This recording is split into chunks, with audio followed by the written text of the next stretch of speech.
Chapter 1, Golden Willow Kingdom. The majestic morning court hall was adorned with images of dragons soaring through the clouds and breathing mist. The flying dragon, the emblem of the Golden Willow Kingdom, was a revered motif reserved solely for the royal family. From their splendid attire to even the smallest of jewelry, such as rings, the dragon motif was ubiquitous, a testament to their wealth and imposing power. At dawn, as the first rays of sunlight graced the Golden Willow Kingdom, a harmonious atmosphere filled the morning court hall. Michael Carter, the reigning king, a wise and valiant ruler, sat upon his resplendent throne. He wore a crown adorned with two dragons playing with a pearl, and a flowing, gold-trimmed dragon robe embroidered with a vivid image of a dragon clutching its claws. His feet were clad in embroidered shoes depicting dragons, and his gaze was bright and piercing, commanding yet not wrathful. Upon a throne near King Michael Carter sat the reigning queen, Sophia Lambert. Her attire was equally magnificent, a dragon and phoenix hairpin adorned her hair, while she wore luxurious silk garments beneath a gossamer, cicada-wing thin outer robe. Her countenance was dignified and beautiful, captivating all who beheld her. "My court, what matters require my attention today?" Michael Carter inquired, stroking his beard, his voice resonant as his gaze swept over his assembled officials. A moment of silence descended upon the hall. General Richard King, also known as Edward Lambert, the Queen's younger brother, stepped forward. Despite his royal lineage, his demeanor remained composed and devoid of arrogance. "Your Majesty," he addressed the king, "some days ago, the Silver Serenity Kingdom encroached upon our borders. However, thanks to the bravery of our soldiers, they were repelled and have now signed a 100-year peace treaty, pledging not to violate our territory for a century. Your Majesty may rest assured." "Indeed." "Very good," Michael Carter responded, a smile of approval gracing his lips. Relieved of a significant concern, he expressed his genuine pleasure. "Issue a decree, the families of the fallen soldiers shall be exempt from taxes for 3 years as a form of consolation. All soldiers shall be rewarded according to their merits. Your servant expresses his gratitude." "Your Majesty is wise." Edward Lambert bowed in acknowledgement. "Congratulations, Your Majesty." "Your Majesty is wise." The assembled officials echoed in unison. "Who was the commander who defeated the Silver Serenity Kingdom?" Michael Carter inquired. Having delegated full authority to his brother-in-law, Edward Lambert, after issuing the initial command, he was not fully aware of the details. However, he had a strong suspicion. "Your Majesty, it was His Royal Highness, the Crown Prince." Edward Lambert replied, a sense of pride evident in his voice as the prince's uncle. "As expected." Michael Carter thought to himself. His gaze swept across the hall, but the Crown Prince was absent. His expression darkened. Where is the Crown Prince? Why has he repeatedly failed to attend court? Despite his words, Michael Carter knew that while achieving military success was expected of the Crown Prince, his repeated absences from court were a matter of grave concern. The kingdom had its laws, and the royal family had its rules. Such blatant disregard for protocol was unacceptable. He frowned, troubled by his son's behavior. Observing the king's displeasure, the court officials lowered their heads in silence. The king and the crown prince were family, this was a domestic matter. Moreover, they were all too familiar with the crown prince's temperament. Coercion would be futile. Furthermore, the crown prince's abilities were undeniable, and none dared to offer unsolicited opinions. Yet, someone stepped forward. This was Prince James Carter, son of a concubine, a man of majestic appearance, but envious by nature, especially disliking the crown prince's actions. "Father, the crown prince has repeatedly and openly violated court rules, showing no regard for you or state affairs. The morning court is the embodiment of the nation's order, the crown prince's actions demonstrate contempt for the court. I beseech you, father, to investigate." "Oh. So, according to you, my son, how should this be handled?" Michael Carter looked at his son. I merely report the truth and dare not harbor other thoughts. However, a prince breaking the law should be treated as a commoner. The crown prince's matters are entirely for you to decide, father. You are the monarch of this nation, and surely no one dares defy your decree. Hearing Prince James's words, Queen Sophia Lambert observed the king's expression. Seeing no change in his countenance, she felt reassured that the situation could be salvaged. Softly, she said, Your Majesty, perhaps the crown prince is weary in resting at Proud Dragon Palace. As the crown prince's mother, Sophia Lambert always sought to excuse his faults, and this time was no exception. She understood her son's temperament.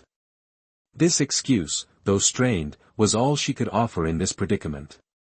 A mother knows her son best, his physique has always been robust. How could a minor battle deplete his strength? Michael Carter was well aware that the Queen was defending their son. He had over 10 sons, but this crown prince was both his beloved and his exasperation. The future throne belonged to none other than the crown prince. How should he handle this situation? Michael Carter pondered for a moment, then flicked his sleeve and declared in a low voice, Very well. Consider this another victory for the crown prince. Let this matter be dropped. None of the court officials objected. Thank you, Your Majesty, for your leniency. Sophia Lambert hastily expressed her gratitude. James Carter was astonished. Such a grave matter was dismissed with a single sentence from his father, and the court officials remained silent. Unwilling to let it go, he said, Father, please reconsider. The crown prince's words and actions carry great weight. Without punishment, how can we convince the people? Family matters should not be aired publicly. This was Michael Carter's concern. Exasperated by his son's persistence, he said, Prince James, do not cause a commotion in court. I have made my decision. You may withdraw. Though dissatisfied, James Carter dared not defy his father further. It was clear that his father favored the crown prince. Further protest would only harm his own standing, especially since the court officials offered no support. Among the civil and military officials, one elder statesman stood out. This was the royal advisor of the Golden Willow Kingdom, capable of divination, knowing the past 500 years and the future 500. Even the king held him in high esteem. He had silver hair and a rosy complexion, a white beard and white robes, a transcendental gaze, and a crystal ball as his constant companion. Royal advisor, do you have something to say? Michael Carter looked towards the otherworldly figure. The royal advisor rose from his seat and stepped forward. In the entire Golden Willow Kingdom, besides the Queen, he was the only one seated during the morning court, a testament to the king's respect. Your Majesty, last night, I observed the celestial bodies and discovered an unusual phenomenon. The royal advisor spoke truthfully. Oh. Tell me quickly. Michael Carter appeared very interested. Every one of the national teacher's predictions had come true, leaving him deeply impressed. The national teacher continued slowly, the heavenly Lord star flickers with a strange light, and to its left, a new, brilliant star has suddenly appeared. Calculating with my fingers, I've discovered that good fortune is coming to the Golden Willow Kingdom. What good fortune? Queen Sophia Lambert couldn't help but ask. Your Majesty, please listen to what this old servant has to say. The national teacher stated, the crown prince's heart will soon be stirred, he will find a heaven-sent match. Truly. The Queen said joyfully. The national teacher continued, according to our national customs, once the crown prince has completed the 3-year ritual, he must choose a crown princess, selecting a future queen for the nation. In this old servant's opinion, the crown prince has completed the 3-year ritual, and this year is the perfect time to select a consort. The crystal ball in the national teacher's hand shimmered, emitting a strange, mystical light. Michael Carter pondered for a moment, then said, the selection of a consort is a matter of great importance, tied to the fate of the nation. If the national teacher possesses such profound insight, could you tell me something about it now? The king's attitude was serious as he humbly sought guidance. The national teacher closed his eyes slightly, and after a long while, said, "Your Majesty, I only see the word fragrance from the crystal ball, a concubine, it is fragrance. As they say, heavenly secrets cannot be revealed." He nodded slightly, sat back down, and said nothing more. Sophia Lambert mused, a consort, is fragrance? Could it be that the crown princess's maiden name contains the word fragrance? Or does she favor fragrant things? Your Majesty, such speculation is pointless. Selecting a consort is a major matter of the inner court and cannot be handled carelessly. This matter is entrusted entirely to you. Michael Carter commanded. Sophia Lambert replied, Your Majesty, since the national teacher has given guidance, the selection of a consort should begin with choosing a date. In my opinion, we can have the Ministry of Rights make preparations, and after I consult with the Crown Prince, I will report back to you. What do you think, Your Majesty? As the Queen says. Michael Carter agreed, My esteemed ministers, any family with unmarried daughters is eligible for the consort selection, let there be no omissions. By your command. The ministers chorused in unison. The Queen said, Minister Wright of the Ministry of Rights, receive the decree. Charles Wright stepped forward respectfully, I humbly await your command. I entrust you with the full responsibility of the consort selection, you must dedicate yourself to this task. This is a matter of great importance, there must be no negligence, no errors. Yes, I will certainly dedicate myself to this task. Please rest assured, Your Majesty and Your Highness. Charles Wright accepted the command, thinking to himself, it seems there will be another lively event. In the court, the ministers whose daughters were of marriageable age were secretly overjoyed. If their daughter were chosen as the crown princess, it would truly be like a carp leaping over the dragon gate. Although the crown prince had a cold and aloof demeanor, he was a man of both literary and martial talent, worthy of being the best husband among thousands.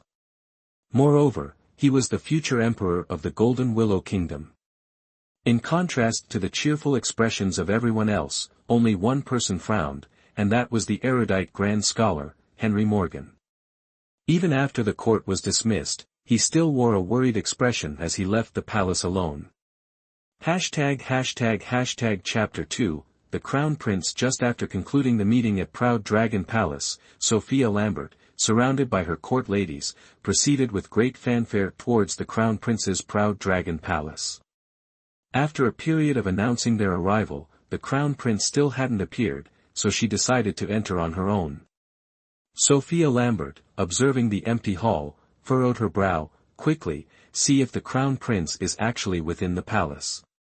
Hearing the unusual tone in her voice, the court ladies hastily accepted the command and searched in all directions for any trace of the Crown Prince, but found none. Reporting to Your Majesty, His Highness the Crown Prince is not in the palace, it seems he has gone out, reported Court Lady Anna Lane. She was the most capable court lady by the Queen's side, also the head of all the court ladies. Sophia Lambert, unable to contain her anger, instructed Anna Lane, quickly, summon the guards outside Proud Dragon Palace. Anna Lane acknowledged the command and left, and soon after, 2 guards were called in. Both guards were not yet 18 years old, and trembled upon seeing the Queen, afraid of speaking out of turn. After paying their respects, they lowered their heads in silence. Speak quickly, where is the Crown Prince currently? Sophia Lambert inquired. Unable to find her son, her voice held a hint of urgency. Is he at the Grand Library Courtyard or the Thousand Blossom Garden? Or perhaps at Scarlet Flame Lake? The Grand Library Courtyard, the largest study in the Imperial Palace, was a frequent haunt of the Crown Prince. The Thousand Blossom Garden, one of the royal gardens, bloomed year-round. And the Scarlet Flame Lake was the Crown Prince's private retreat, known to all within the palace walls. Your Majesty, a guard hesitated. Though newly assigned to Proud Dragon Palace, he was already well acquainted with the Crown Prince's temperament. Incurring his wrath would be disastrous. The crown prince was formidable, but was the empress any easier to deal with? After a moment of deliberation, the other guard gritted his teeth and spoke the truth, reporting to your majesty, the crown prince spent last night at Proud Dragon Pavilion and has not yet returned. Proud Dragon Pavilion was where the crown prince entertained his concubines. Preposterous. He is the crown prince, yet he indulges in such debauchery all night. Sophia Lambert's dignified face displayed her displeasure. Every time she sought her son, he was invariably at Proud Dragon Pavilion. This infuriated her. I must see for myself the extent of his dissipation. How can he command respect if he continues like this? Come, to Proud Dragon Pavilion. The two guards knelt, watching as the empress stormed off, cold sweat dripping from their brows.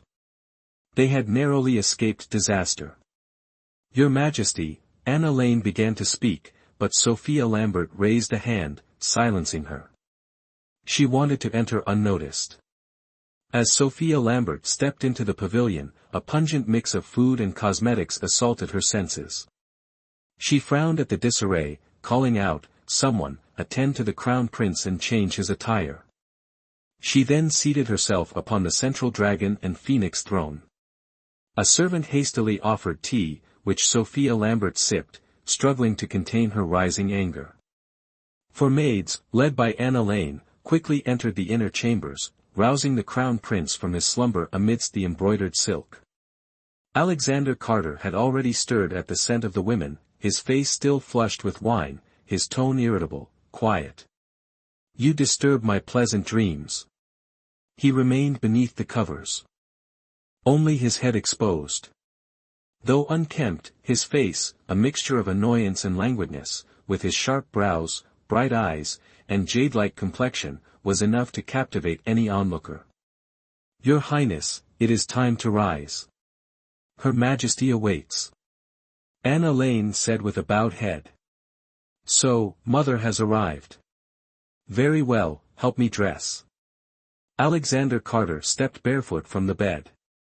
Tall and imposing, despite his disheveled appearance and languid demeanor, he exuded an undeniable air of noble arrogance.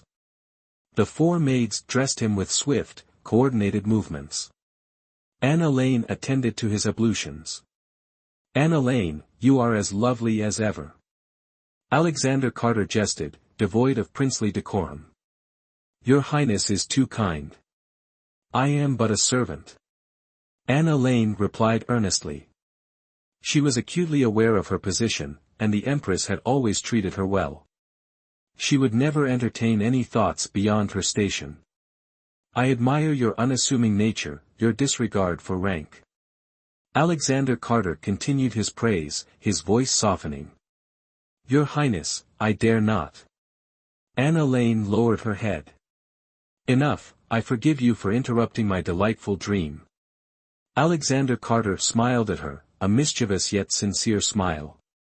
Two disheveled women of some beauty emerged from the bed.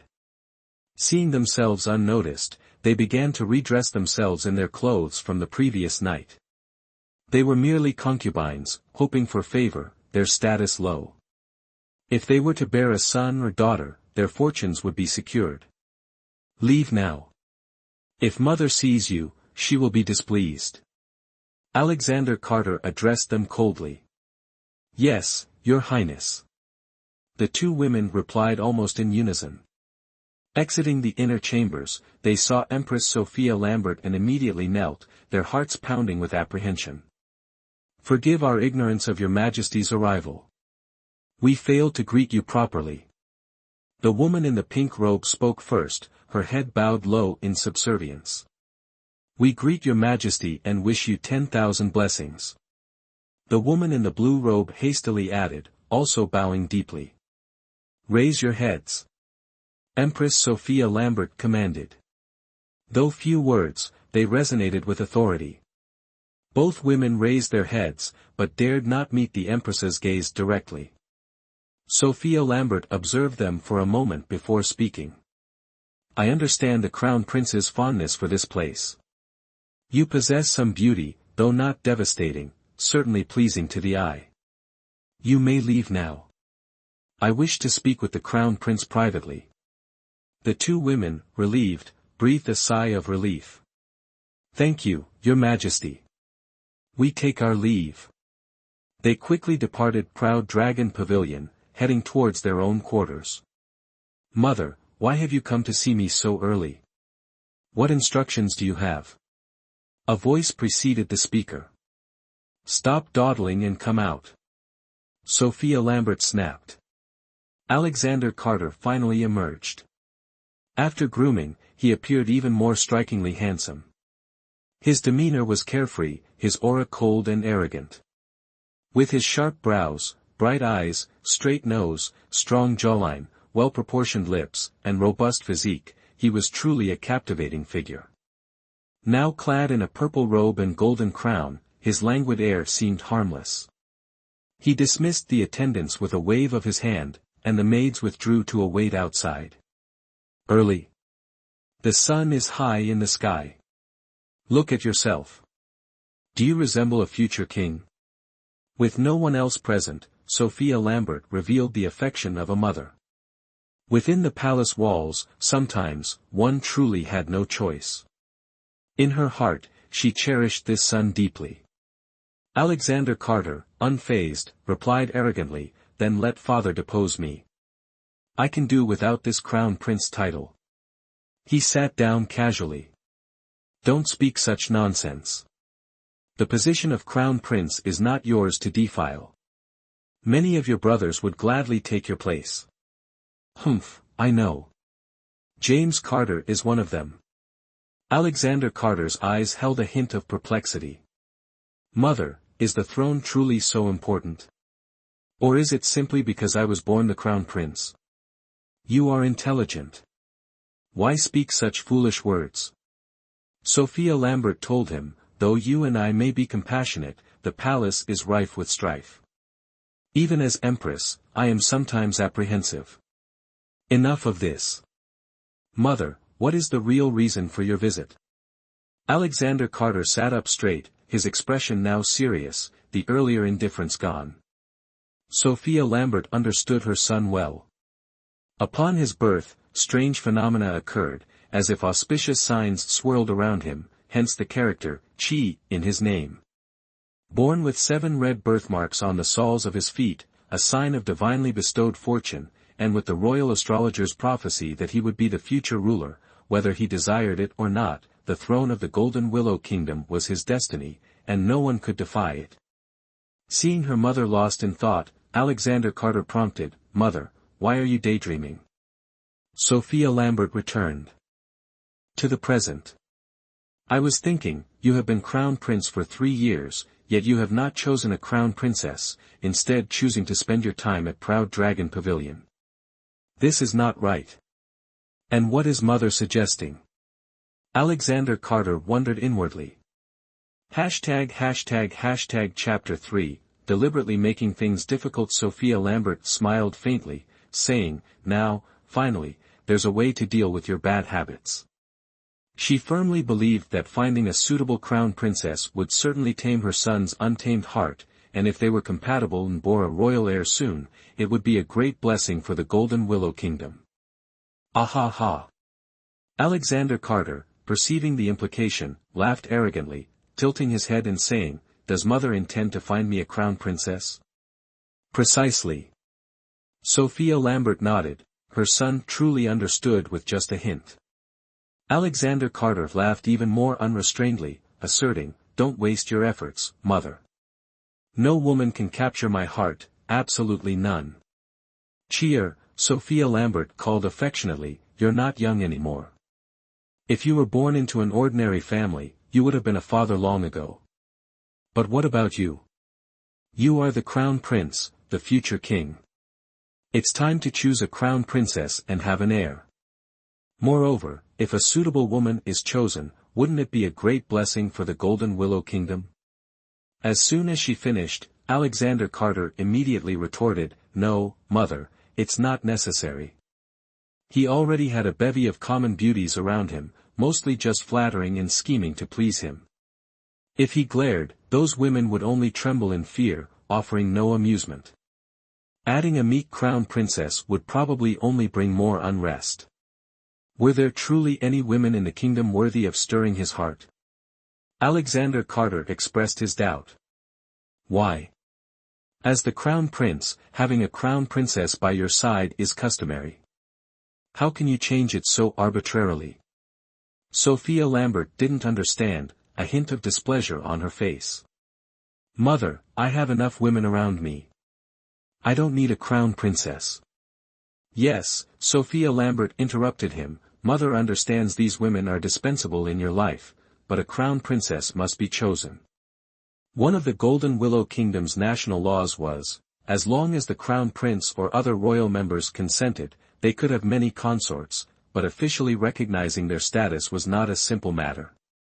Even if one is chosen, she'll just be a puppet. Alexander Carter argued. Every woman here knew how to please him, having a crown princess or not made little difference. The Golden Willow Kingdom also had a strict palace rule, the crown princess could not be chosen from former concubines. She had to go through a nationwide beauty selection, then multiple rounds of screening, and finally be chosen personally by the crown prince. Naturally, the selection of the crown princess was extremely cautious. Until now, Alexander Carter hadn't officially appointed any woman, not even a secondary consort. The women in Proud Dragon Pavilion were all concubines of equal rank, their status low. This was precisely why these women tried every means to please the crown prince, hoping for a day of favor. Sophia Lambert naturally wouldn't listen to him, firmly stating, this matter must follow national law, you are not allowed to cause trouble. The royal advisor has predicted that you are about to be smitten. Today, Mother came here mainly to hear your conditions for choosing a crown princess. Conditions?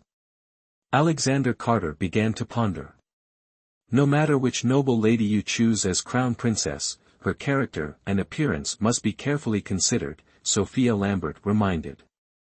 Conditions for choosing a consort. Alexander Carter paced back and forth in front of his mother, gradually forming an idea in his mind, all right, since it's an ancestral rule, I shall obey. However, my conditions are not ordinary.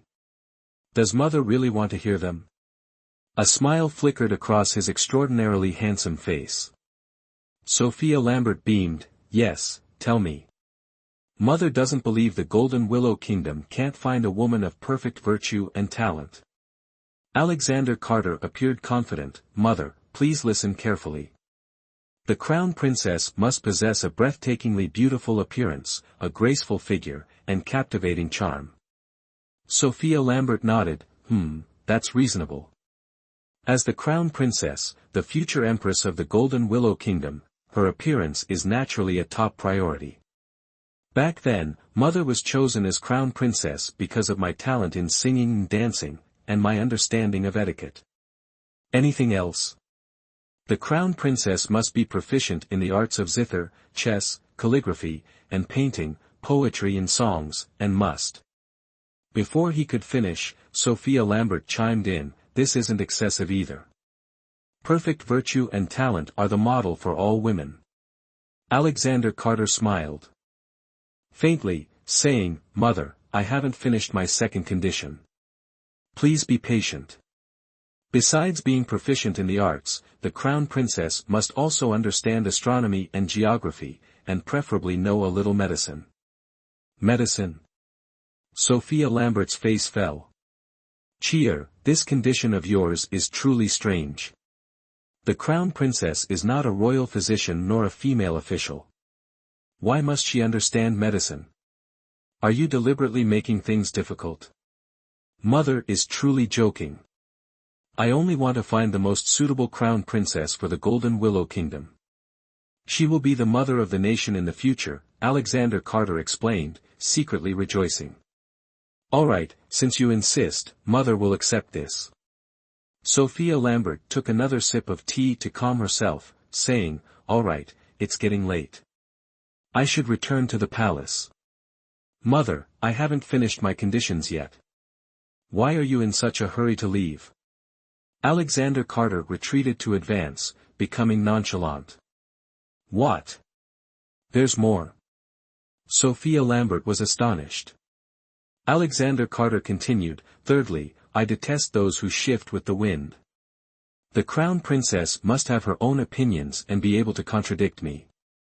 To be his crown princess, she must possess extraordinary courage and spirit. Hearing this, Sophia Lambert finally couldn't help but stand up, her expression troubled. Cheer, the more you say, the more unreasonable it becomes.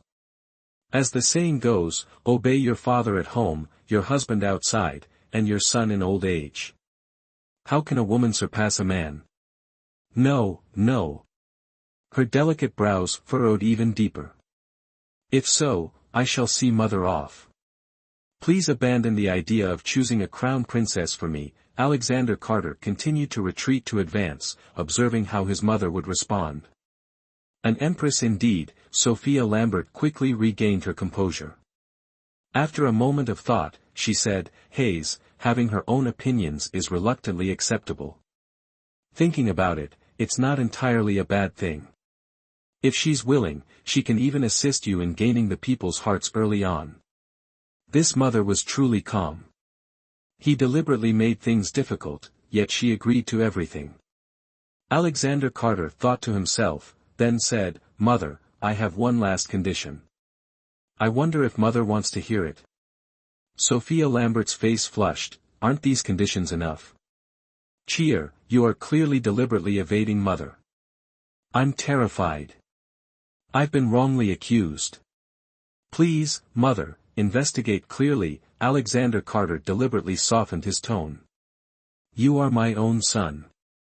How could Mother not know what you're thinking? Sophia Lambert said, You deliberately pose these difficult questions so that the selection of the crown princess will fail. Mother, that's wrong. If a woman with mediocre appearance, mediocre virtue, and a tendency to shift with the wind becomes my official wife, would Mother be pleased? Sophia Lambert was speechless. It's precisely because I have such high requirements for the crown princess that I haven't found my soulmate.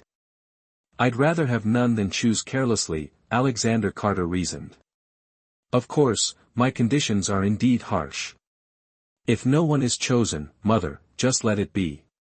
Helpless, Sophia Lambert could only continue to ask, All right, Mother wants to hear what other conditions you have. Speak. She was almost at her limit.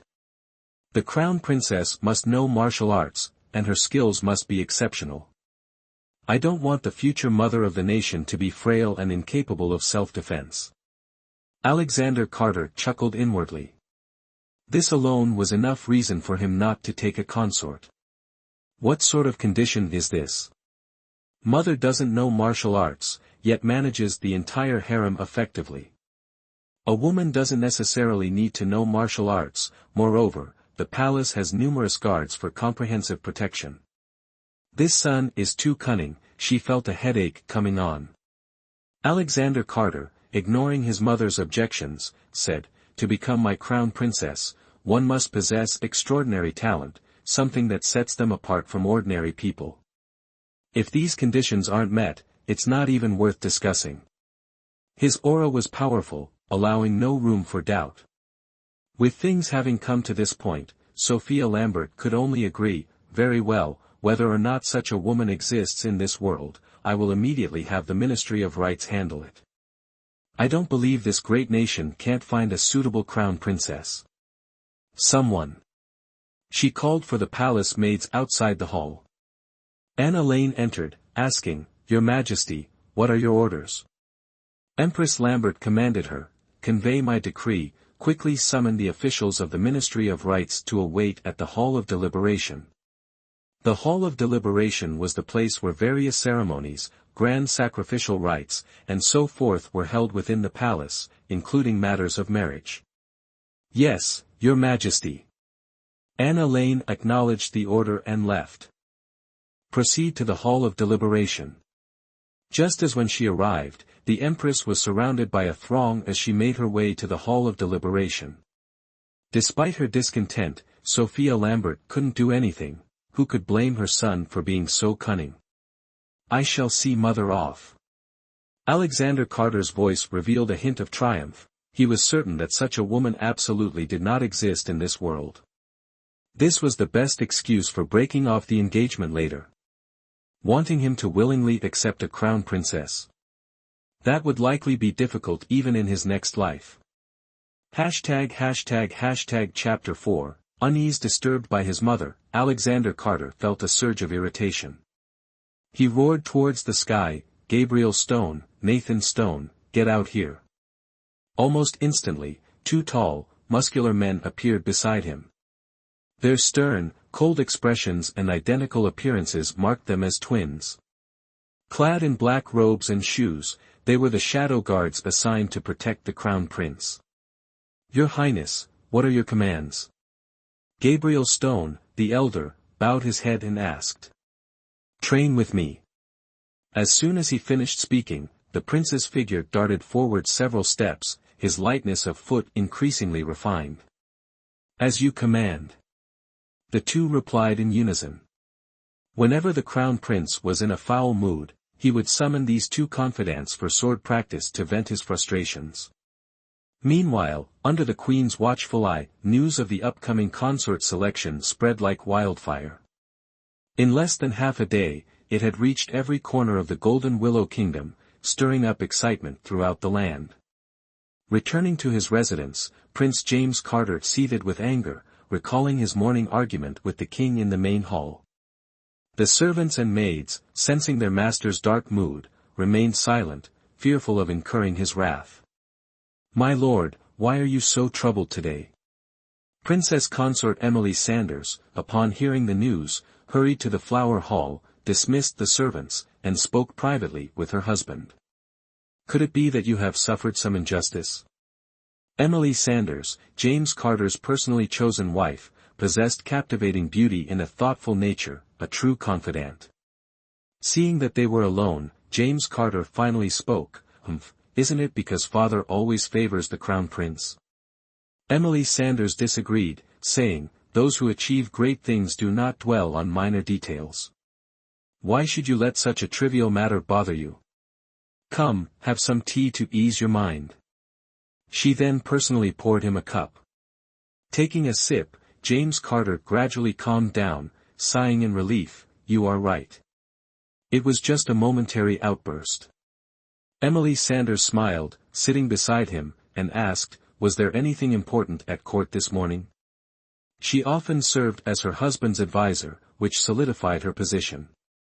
Prince James had many concubines, but she was the most esteemed. James Carter sighed, "Well, the crown prince is about to select a consort. Would you consider that important?" Emily Sanders smiled faintly, saying, "It's natural for the crown prince to choose a consort, but I'm curious what kind of woman would catch his eye." A pang of bitterness struck James Carter's heart. He already has many women. Does he lack a crown princess? For men, women are like clothes, they never feel they have enough. Emily Sanders explained. Are you jealous then?" James Carter asked. Emily Sanders didn't answer directly but countered, "My lord, do you have any plans?" James Carter's eyes lit up. "Do you have an idea? Tell me." Emily Sanders glanced around before continuing, "I have a cousin who recently sent a letter. Her husband passed away, and she feels lost without support. She wishes to bring her daughter to rely on us." James Carter understood her implication. "You mean?"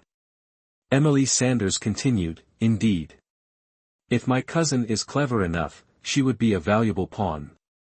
James Carter pondered for a moment. "While that's true, the crown prince is not a fool." Emily Sanders scoffed, replying, "Where there's a will, there's a way. He's not a fool, and neither are we." James Carter finally smiled, praising her, "No wonder I chose you as my princess consort. Truly, a harmonious couple." "Ha! Well, we are husband and wife," Emily Sanders said, then lowered her voice, "Besides, I also want to taste what it's like to be queen." James Carter chuckled awkwardly. "All right then, I'll prepare a letter immediately so they can set off soon."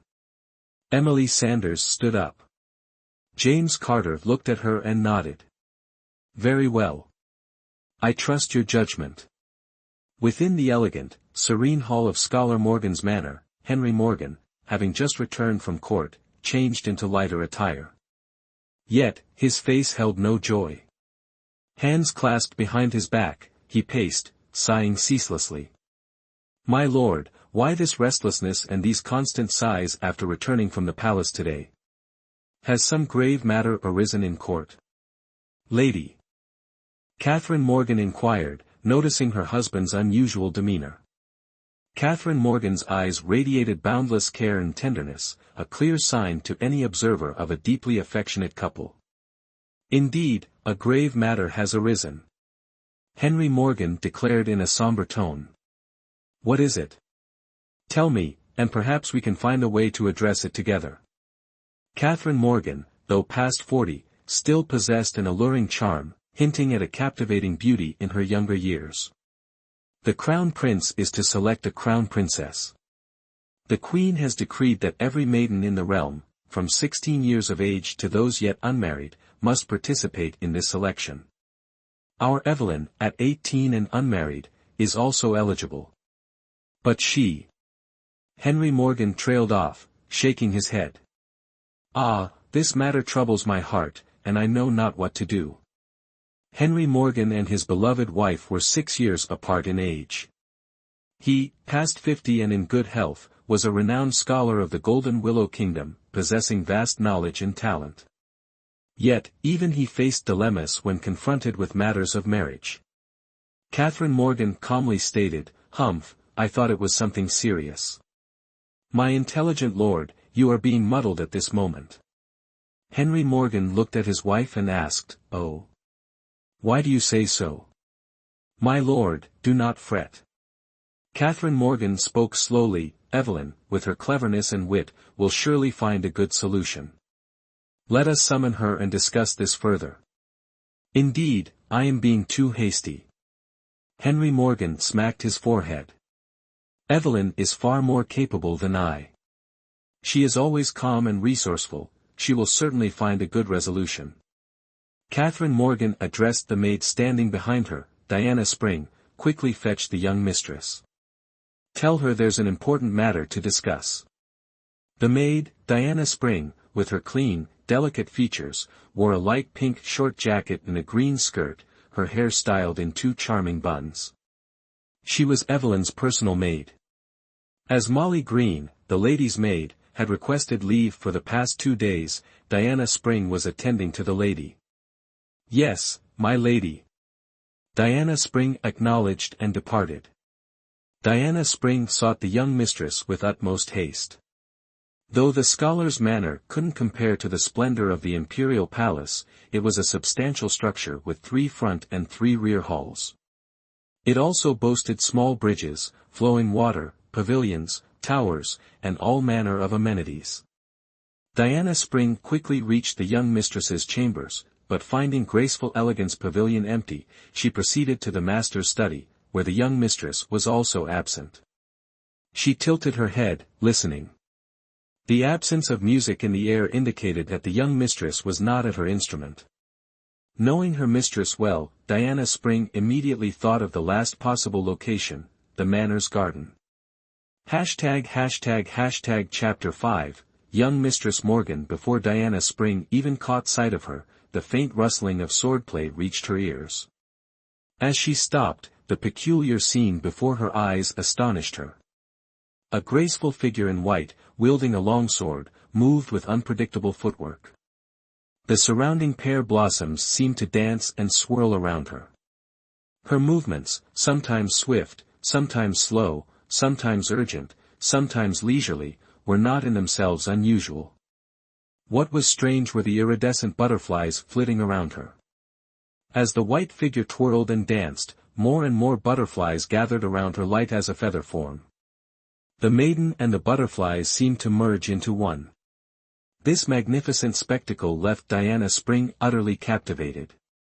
Diana Spring couldn't help but admire her.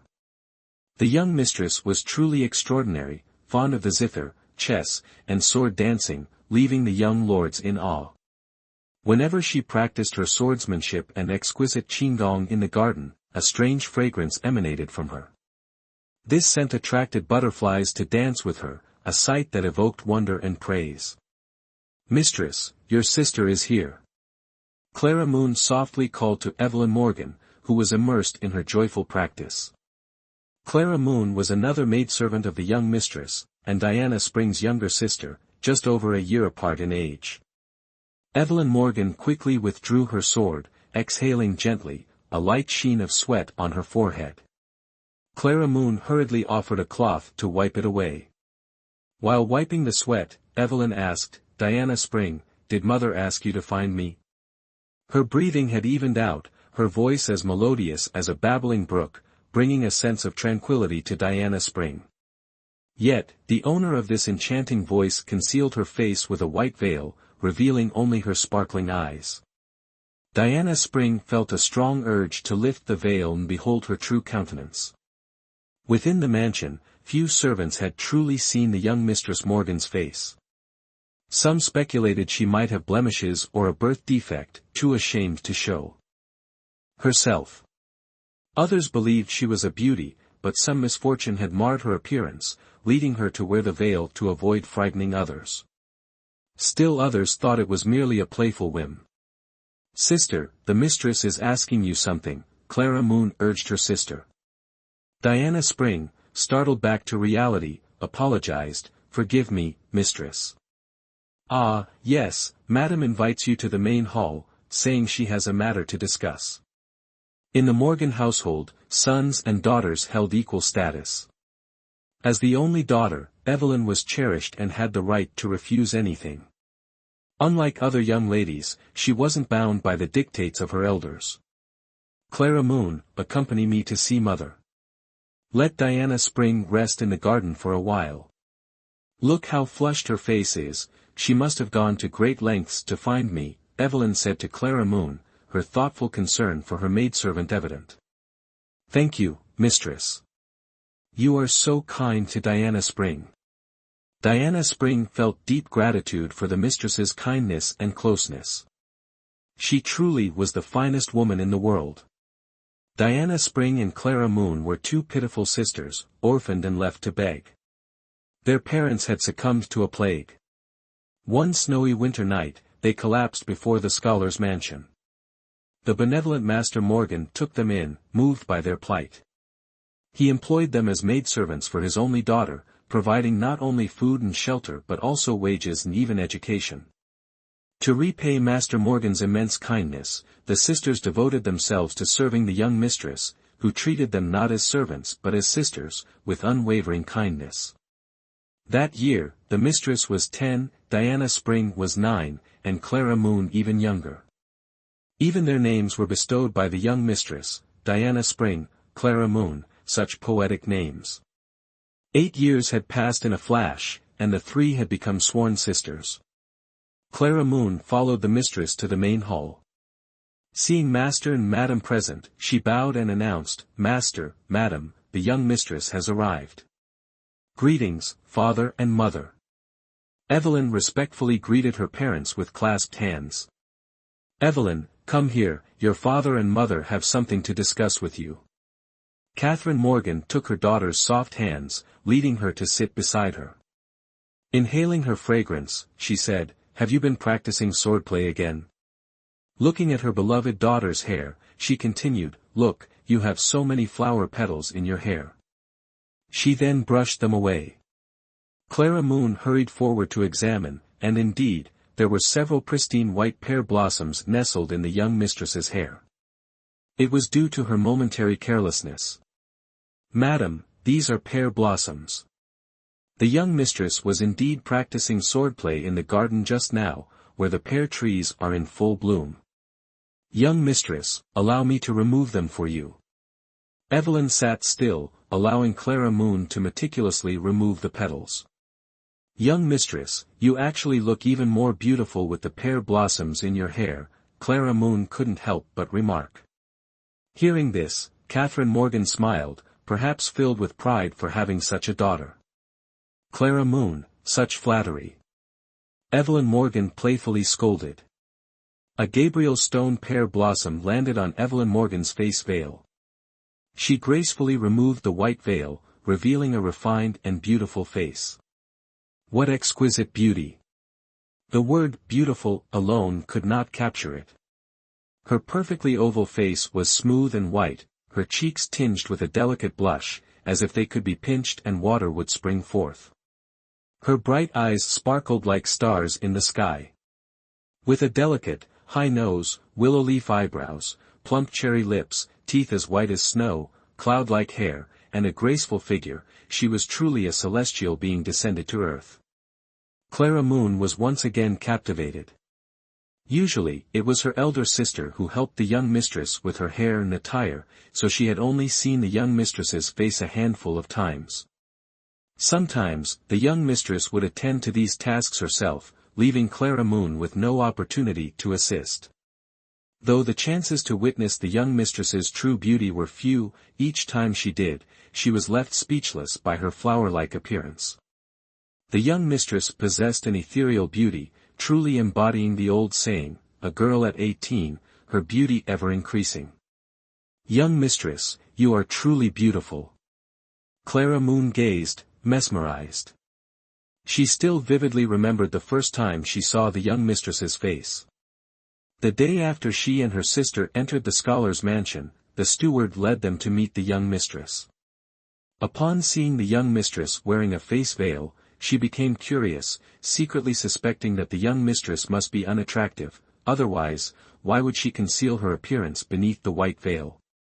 Finally, one day, as the three of them were playing together, her sister accidentally disarranged the young mistress's braid and asked her to remove the cumbersome face veil so she could redo her hair. When the young mistress's face was fully revealed, the sisters' expressions of astonishment were nearly identical, their mouths agape as wide as they could possibly go. The young mistress was truly beautiful. Even though she was only 10 years old at the time, she already possessed a charming air, and as time passed, her beauty became even more captivating. In response to Clara Moon's compliment, Evelyn Morgan simply smiled gently. Clara Moon, your words are too sweet. This fleeting smile from the young mistress almost made Clara Moon drool. Under the young mistress's tutelage, she and her sister also learned to read. The young mistress now truly embodies the phrase, a smile that could topple a city. Mother, you called me here. What's the matter? Why does father look so melancholic? Evelyn astutely inquired. The imperial court has issued a decree to select a crown princess for the crown prince. You, my daughter, certainly meet the requirements, but we cannot allow the court to choose you. Your father is worried about this. Catherine Morgan explained. Evelyn chuckled softly, suggesting, there's no need for concern. This matter is quite simple. Father can simply submit a memorial to the court, stating that his daughter suffers from an illness and is unable to participate in the selection. Wouldn't that resolve the issue? She offered the solution without hesitation. ### Chapter 6, Countermeasures. Alas, it's not as if I haven't considered using this method to deceive His Majesty. Henry Morgan remarked, gazing at his daughter's exquisite features. What parent doesn't understand their child? He knew that although his daughter was the child of the grand scholar, she possessed a kind and unassuming heart, with no desire to be bound to great wealth and nobility. It was just as the saying goes, once entering the palace gates, it's like the deep sea, joys and sorrows, resentments and affections, no one knows. Then let me give it some more thought. Evelyn said. Henry Morgan continued, the current crown prince is no ordinary man. He is cold, arrogant, and accomplished in both literary and martial arts, yet also conceited, viewing the women of the realm as mere trifles. Therefore, the Empress Dowager has decreed a wide-ranging selection process. Every unmarried woman between the ages of 14 and 20, regardless of appearance or social standing, must participate in the preliminary selection. For daughters of officials of the third rank and above, verification of their maidenhood is sufficient to pass the preliminary round. Catherine Morgan interjected, My lord, Does that mean Evelyn only needs to participate in the selection and ensure she isn't chosen? Henry Morgan shook his head, stating, "It's not that simple. In any beauty selection, appearance is the first consideration. With Evelyn's beauty and refinement, she would be like a crane among chickens. If she were chosen, it would hardly be a blessing." "My lord speaks the truth." Catherine Morgan concurred. "The dissolute crown prince already has numerous concubines. How could we bear to see Evelyn alone in the vast, cold palace, living out her days? I'm not being boastful, but if Evelyn isn't chosen as crown princess, no one in the Golden Willow Kingdom is fit for the role." Henry Morgan continued, "Even if the crown prince were affectionate, Evelyn's peculiar ailment, alas." He sighed deeply. The mention of her peculiar ailment brought a tinge of sadness to Evelyn Morgan's face. She could only say, "Father, there are so many young women in the realm. It's not certain that I would be chosen. How could I misjudge my own daughter?" Henry Morgan countered. "My lord, please have some tea and speak slowly." Clara Moon offered the lord a fragrant cup of tea. Henry Morgan accepted the tea, took 2 sips, and addressed Evelyn. "Evelyn, with your peculiar ailment, what will you do then? How do you expect me to save you? This is a crime against the throne." Evelyn consoled her parents, "Nothing has happened yet. Father, please don't make wild assumptions. I won't let anything happen to me." "Evelyn, let your father finish speaking," Catherine Morgan said. Henry Morgan set down his teacup and declared, "Your mother and I are already old. If we are accused of a crime, we have no regrets. But you are still young, and our entire household is so large. If we are all condemned together, I couldn't bear it. How could I stand by and watch you jump into a fiery pit?" His voice grew increasingly agitated. "Father." Hearing this, Evelyn grasped the gravity of the situation. She knew that with her appearance and talents, not being chosen was highly unlikely. As her father said, being selected was truly not what she desired. She wouldn't spend her life with a man she'd never met, let alone a future king. What good was a king's exalted position? Without affection, there would be no blissful intimacy. Her own parents, childhood sweethearts, shared a deep bond. If she could, she would choose an ordinary man as her life partner. Clara Moon looked at her mistress with sympathy. Though gentle and lovely, the young mistress also possessed a lively spirit and unmatched resilience. Her only imperfection was a strange ailment. Unexplained rashes would appear on her skin, intensely itchy. Every full moon, an unbearable headache would strike. According to Golden Willow Kingdom custom, every girl who reached 14 was considered an adult and required to attend a coming-of-age ceremony at a temple, barefaced. That year, the young mistress, a breathtaking beauty at 14, reluctantly removed her usual veil for the ceremony, accompanying her family to the kingdom's largest temple. Disliking ostentation, only her parents, Diana Spring, and Clara Moon attended. As expected, her appearance captivated everyone present. Her ethereal beauty and flowing hair drew all eyes, eliciting endless murmurs of admiration, even inciting envy among the women. Fortunately, no one knew her identity. Otherwise, their house would likely be overrun with matchmakers. The coming-of-age ritual was simple, conducted by the abbot, while other monks chanted. The abbot lightly touched each girl's forehead and right wrist, sprinkled holy water for blessings of peace and prosperity, and offered words of good fortune. The entire ceremony was both simple and solemn. Unexpectedly, that night, the young mistress's body broke out in an itchy rash, particularly on her wrist, persisting until the next day. Dismissed as a random incident, everyone was shocked when, under the full moon, she suffered a splitting headache. House Morgan summoned the city's best physician, but he couldn't diagnose the illness, leaving everyone helpless. Strangely, the headache vanished the next day, but the rash on her wrist, examined by the physician, returned, intensely itchy but otherwise unremarkable. The next full moon brought another agonizing headache. After several recurrences, a conclusion was reached. Evelyn's affliction was a peculiar malady, impervious to medicine. As long as no man touched her skin, the rash wouldn't appear.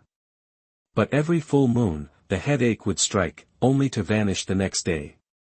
With this strange ailment, if chosen as a concubine, contact with the crown prince was inevitable. If her condition flared, angering the prince, it would be treason.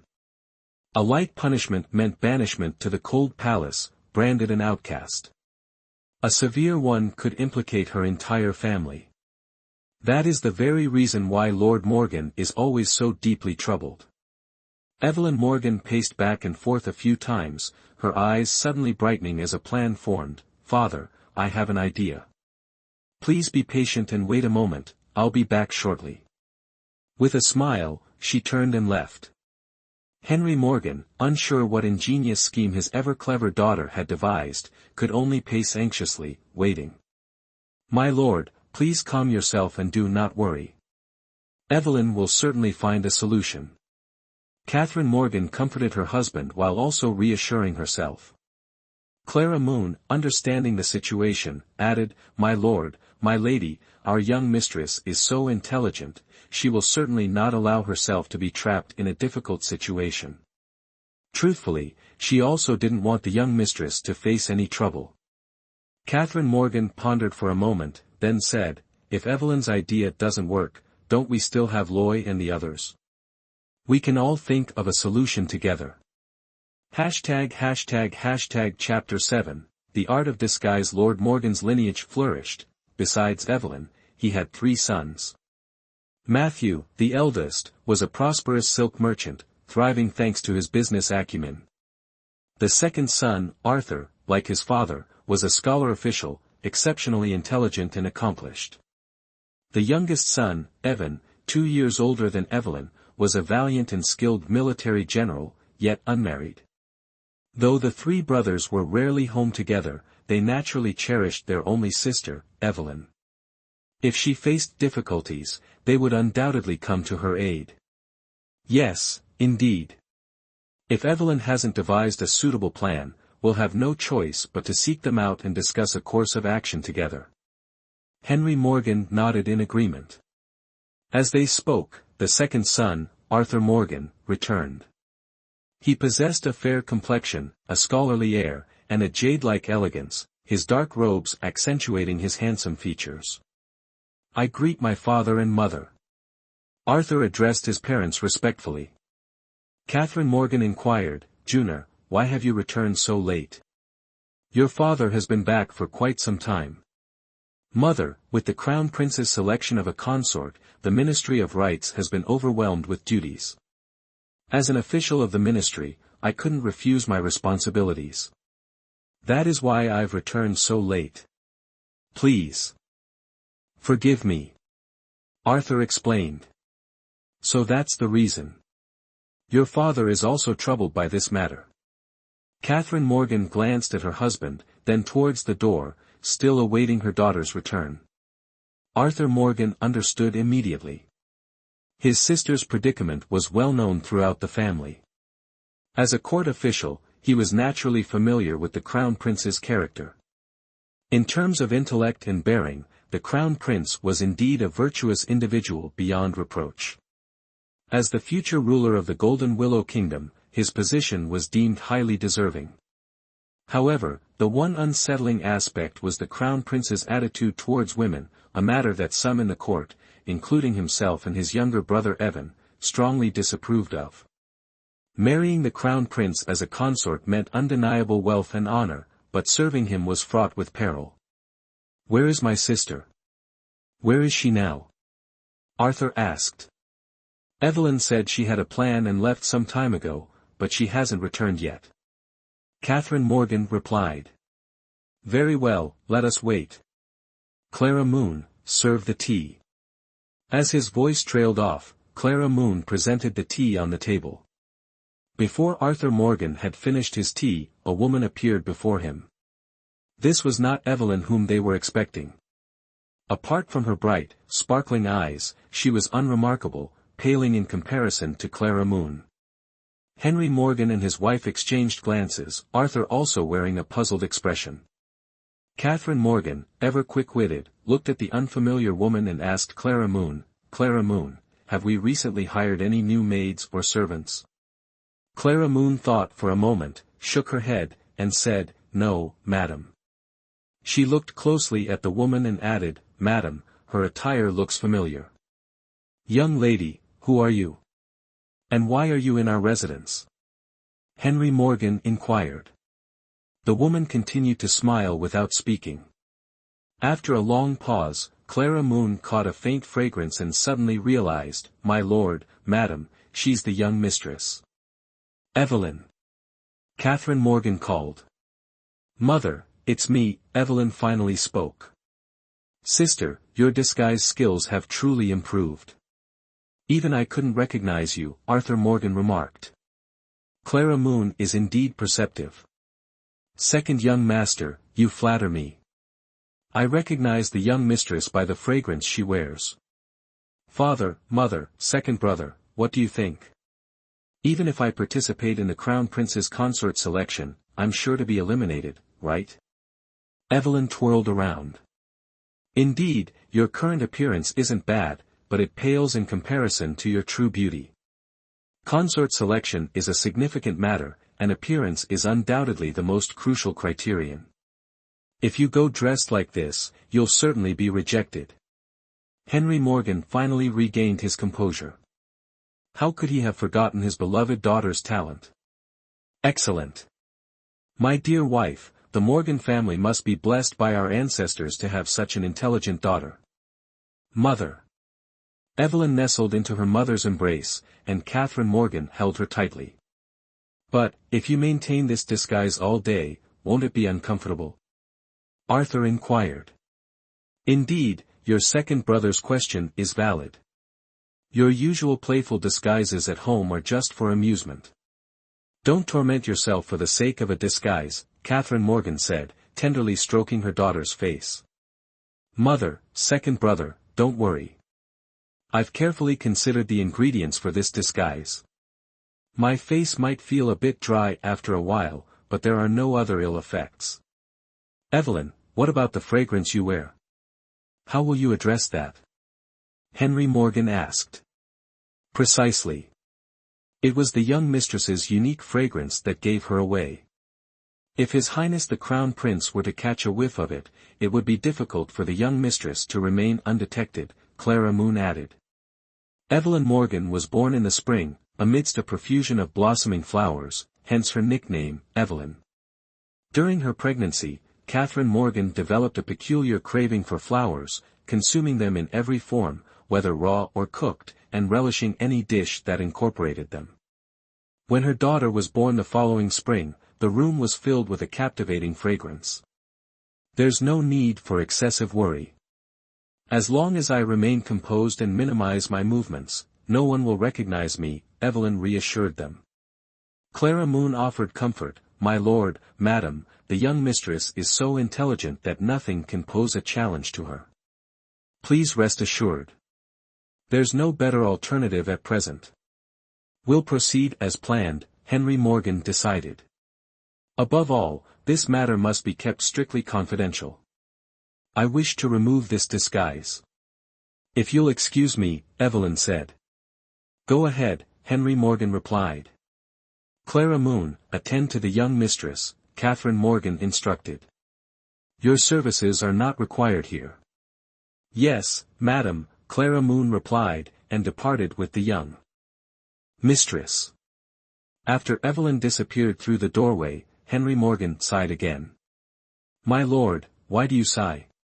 Catherine Morgan asked, puzzled. Mother, I understand father's worries. Shang Yu-jun suddenly recalled the morning court session. Why? Arthur Morgan said, at court this morning, the royal advisor predicted that the crown prince's heart would soon be stirred, and he also mentioned that the future crown princess would be connected to fragrance. I immediately thought of Evelyn, the fragrance on my sister is truly rare.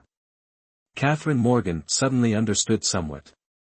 Our son speaks true, it is this word, fragrance, that makes me uneasy.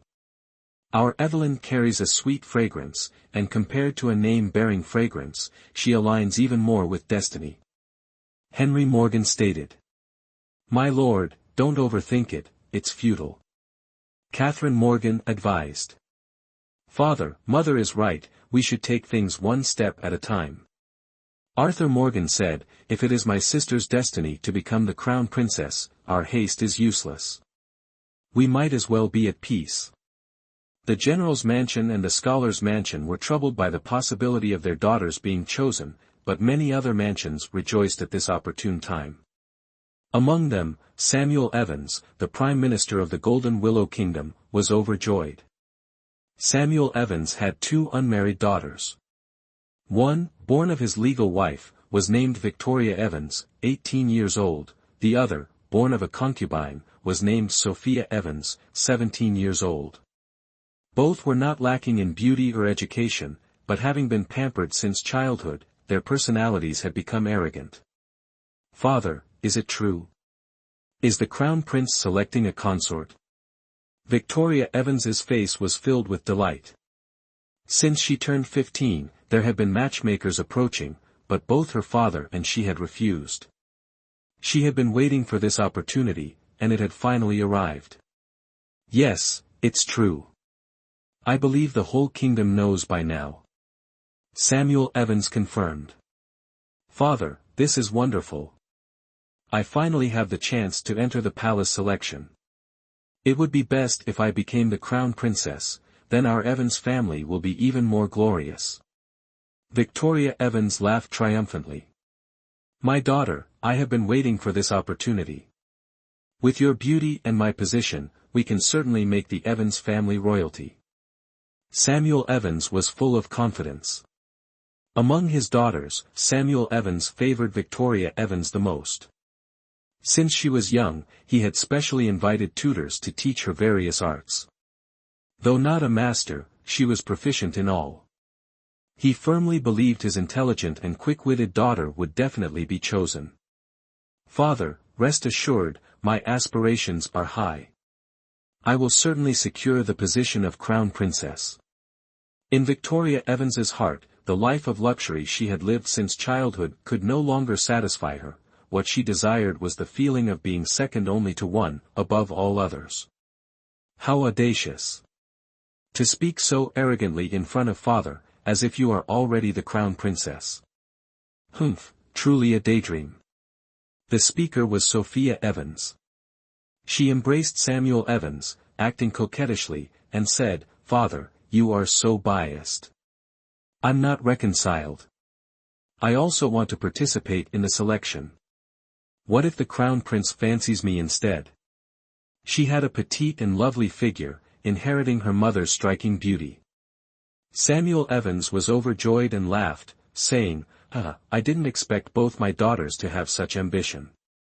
Very well, you can go too. I will also send you into the palace. Even if you don't become the crown princess, you could become a noble consort or something, ha ha ha. He laughed loudly, as if he had already seen a bright future.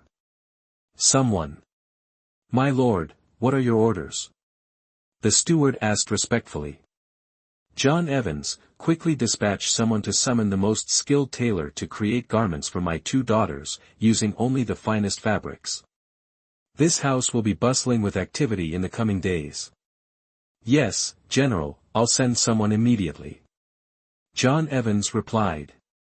If his young mistress were fortunate enough to become the crown princess, the future empress, then House Evans would achieve even greater prestige. And he, a mere steward, would surely rise in rank as well. Thank you, father.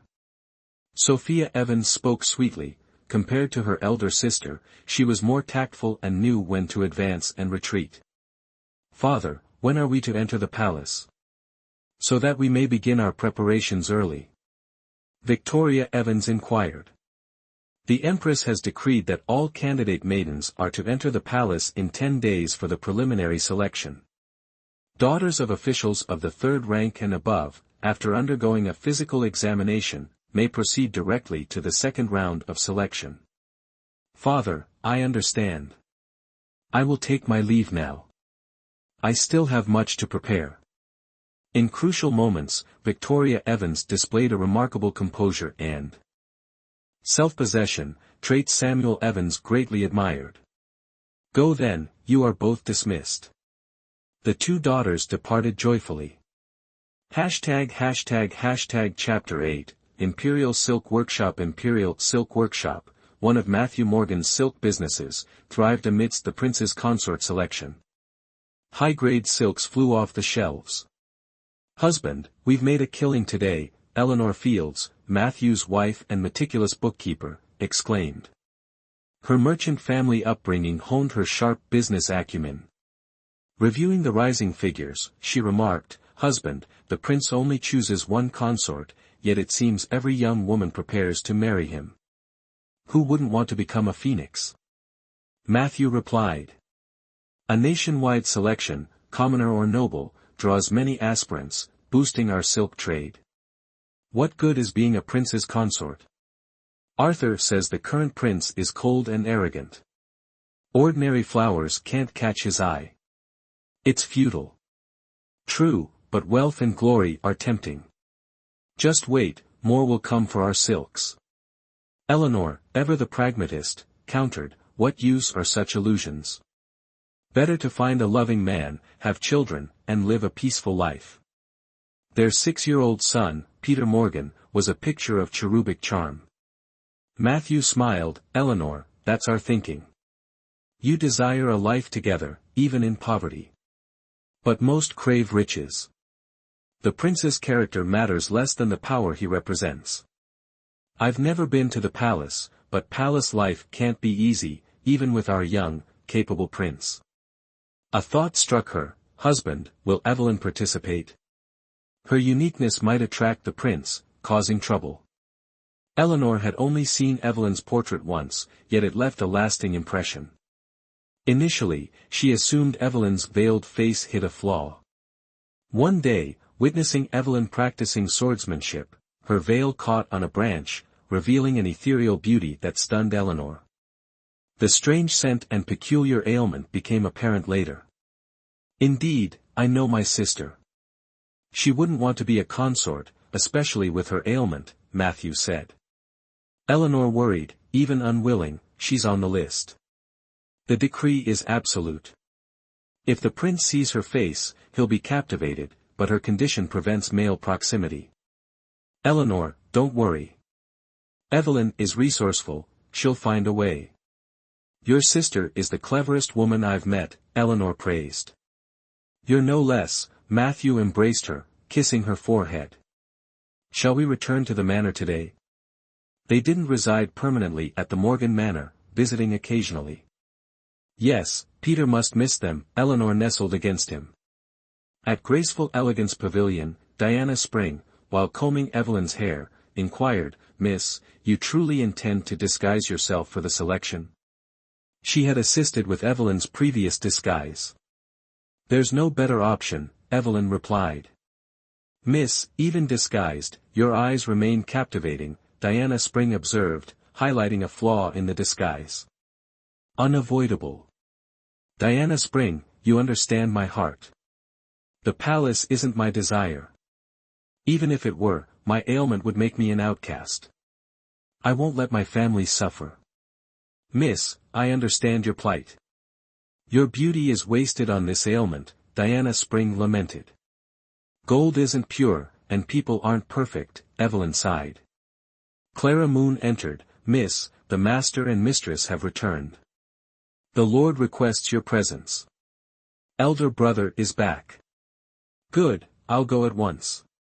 Evelyn donned her veil and descended. In the hall, Matthew and Eleanor greeted their parents. Father, mother, are you well? Eleanor inquired. We are, Catherine Morgan smiled. The prince's consort selection must keep Imperial Silk Workshop busy. Indeed, quite profitable, Eleanor replied. Evelyn's possible participation worries us. Henry Morgan played with his grandson. Little one, you've grown taller and heavier. Grandfather, Peter missed you, Peter hugged him. I learned new characters. Oh. Show me. Henry beamed. They went to the writing desk. Peter carefully wrote as Henry watched. Father, Peter's tutor praises his intelligence and improving calligraphy, Matthew said. Business kept us away, please forgive us. Nonsense, don't be so formal. Catherine laughed. You raise Peter well, but your father worries about Evelyn. Does she have a plan? Matthew asked. Evelyn arrived, thank you for your concern, elder brother. She bowed, greetings, elder brother, elder sister-in-law. Are you well? Evelyn, you're here. Eleanor approached. Have you decided to enter the palace? Evelyn explained her plan. That's a sacrifice, Eleanor sighed.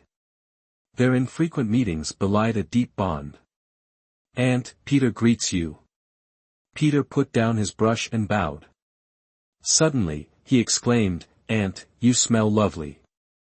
Indeed, Evelyn, even a child notices. I fear they'll keep you in the palace for this reason, Matthew worried. I'll minimize the scent, especially during the preliminary selection. Evelyn's situation is serious, affecting the entire Morgan household. We hope for a smooth resolution, Henry Morgan declared. Hashtag Chapter 9, Taboo. The proud dragon pavilion now brightly lit, the entire hall immersed in revelry, the melodious sounds of stringed instruments and flutes resonated endlessly. Alexander Carter felt annoyed by the consort selection. This time, the Queen Mother was incredibly resolute, making the selection a certainty. It was all because of that damned national preceptor, spouting nonsense, perhaps tired of living. Had he never encountered a woman? He was the crown prince, with a beckoning finger, women would flow towards him like water. He glanced at his two concubines attending him, Ruby Lane and Lydia Carter, recently favored by him, indeed possessing some beauty. Your Highness, why the displeasure? Come, have another cup. Ruby Lane, with slender fingers, grasped a sparkling night pearl cup, bringing it to the crown prince's lips, her eyes filled with affection. She knew she was currently favored and had to seize the crown prince's heart.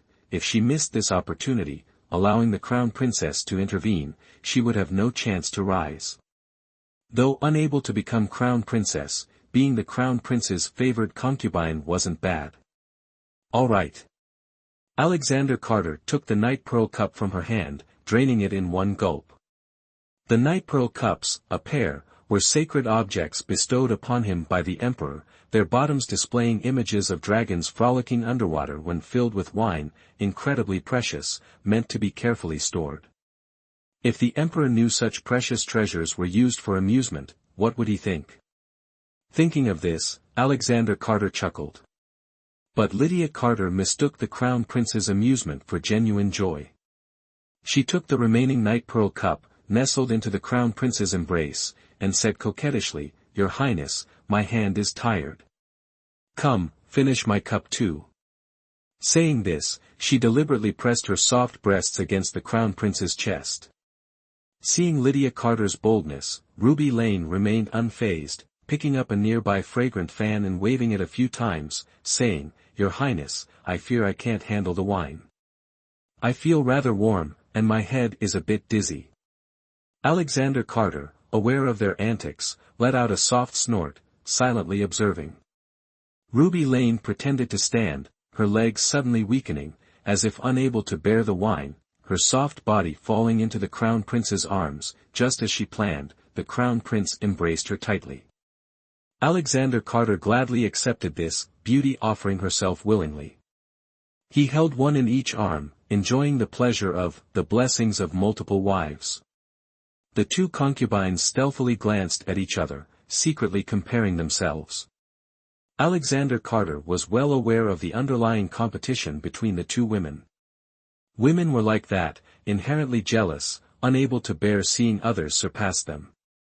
Let them compete, as long as they didn't go too far, he would turn a blind eye. He only needed their bodies, nothing more. He would never give his true feelings to any woman, not even the crown princess.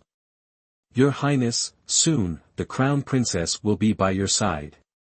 By then, seeing you will be as difficult as ascending to heaven, Ruby Lane said, looking at the handsome crown prince, tears rolling down her beautiful cheeks. Thinking back, she was a gift from the heavenly justice kingdom, offered to the crown prince as a gesture of goodwill towards the Golden Willow kingdom. Initially, she imagined the crown prince to be a fierce and violent man, but unexpectedly, he was so accomplished, and her heart was given to him. Fortunately, while in heavenly justice kingdom, she had been thoroughly trained in the art of pleasing men. Now, she desired nothing more than a little more affection from the crown prince. Lydia Carter also spoke with immense sadness. Indeed, thinking of the crown princess, she must be a rare beauty with a captivating appearance, gentle and virtuous, and surely she will be deeply loved by His Highness. This servant wouldn't dare compete with the crown princess, only knowing to shed tears in silence. Does it mean that just because this crown prince has a crown princess, I can no longer visit the proud dragon pavilion? How comical. Without her, this crown prince remains carefree and unrestrained. Ha ha ha. Alexander Carter let out a hearty laugh. Hearing him speak thus, Ruby Lane's silent tears vanished, replaced by an even more enchanting smile, striving to ignite the flames of desire within the crown prince's heart. Your Highness, this servant is willing to serve you eternally. Lydia Carter declared, taking the opportunity to press her bonelessly soft body closer against the crown prince's imposing figure. Alexander Carter began to toy with Lydia Carter's breasts, causing her to cry out repeatedly. He brought his nose close to Lydia Carter's neck, immediately catching the strong scent of cosmetics. He couldn't help but frown, then turned to Ruby Lane, also detecting a familiar fragrance. His interest suddenly dissipated. Sensing the crown prince's paused actions, this time, Ruby Lane decided to shift from passive to active. Because every time His Highness was intimate with them, it only extended to the neck down, her luscious red lips had long yearned for the crown prince's kiss. At this moment, Ruby Lane brought her luscious red lips close to the crown prince's tightly pursed thin lips.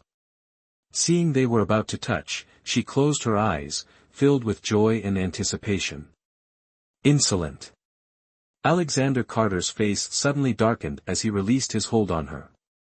Caught off guard, Ruby Lane fell to the ground, her face pale. Alexander Carter flew into a rage, demanding, "How dare you? Who permitted you to act in such a manner?" This was his taboo, something all women should know. No matter how promiscuous he was, he only kissed a woman from the neck down, no one could dream of receiving a kiss on the lips from him. Your Highness, please calm down, this servant dares not do it again. Please spare my life. Ruby Lane scrambled up from the ground, kneeling before the crown prince and pleading, Your Highness, this servant had no intention of disrespecting you. The crown prince was truly terrifying now, terrifying enough to send chills down one's spine. She began to regret her actions. Meanwhile, Lydia Carter, standing beside them, was already too frightened to speak. Inwardly, she cursed Ruby Lane for committing such a taboo against the crown prince, causing her to lose his favor as well. All of you, withdraw. Alexander Carter roared at the musicians, then, seeing the two women still kneeling on the ground, he commanded, And you too, get out. Without this crown prince's command, you are not to leave your quarters. Yes, Your Highness, this servant will take my leave.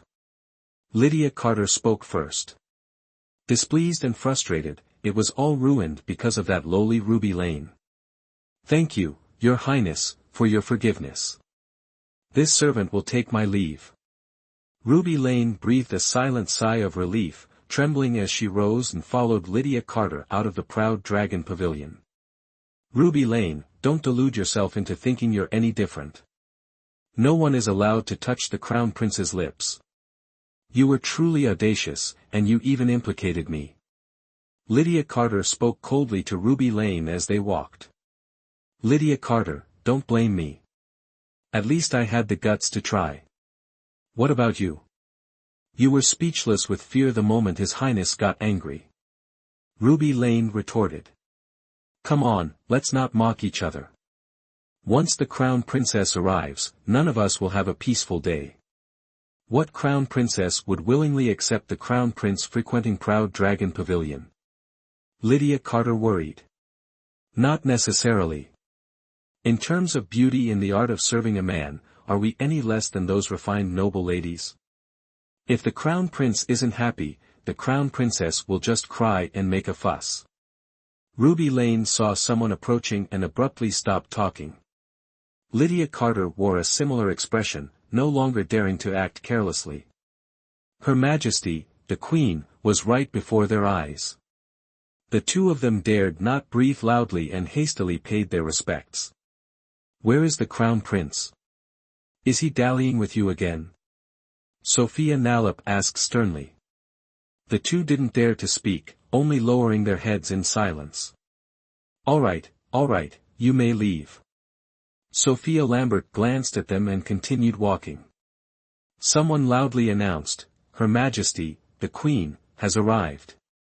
Alexander Carter, who was drinking to drown his sorrows, heard the news of his mother's arrival and rose to greet her. Mother, you must be very busy lately. Why have you come to visit me personally? Humph, is there even room for your mother in your heart? Sophia Lambert said angrily. Mother, why would you say that? I am frightened. Alexander Carter said these words, but his expression showed no fear. Frightened? Sophia Lambert grew even more annoyed and said, All of you, leave. I wish to speak with the Crown Prince privately. Everyone obeyed and withdrew from Proud Dragon Pavilion. Mother, if you have something to say, please speak directly. I am listening attentively. Alexander Carter said patiently. I have just thoroughly discussed the selection of a consort with the Ministry of Rights. I am confident we will find a crown princess of both virtue and talent. Mother, you may decide on all matters. Alexander Carter didn't object, but he knew the final decision still rested with him, the crown prince. When the time came, if he expressed dissatisfaction with anyone, his mother wouldn't be able to do anything. Inwardly, he smiled smugly. The consort selection is approaching, yet you are still here at Proud Dragon Pavilion acting recklessly. What sort of behavior is this? Sophia Lambert said. The construction of Proud Dragon Pavilion for the Crown Prince years ago was by the King's decree. The King said the Crown Prince had made many contributions to the kingdom and deserved this treatment. As the Queen, she couldn't say anything then, but now it seemed to be a great source of trouble. Mother, whether I have a crown princess or not makes no difference to me. I will not blindly obey just because there is a crown princess. He was the crown prince, who would dare to utter a word against him? The Queen was momentarily speechless.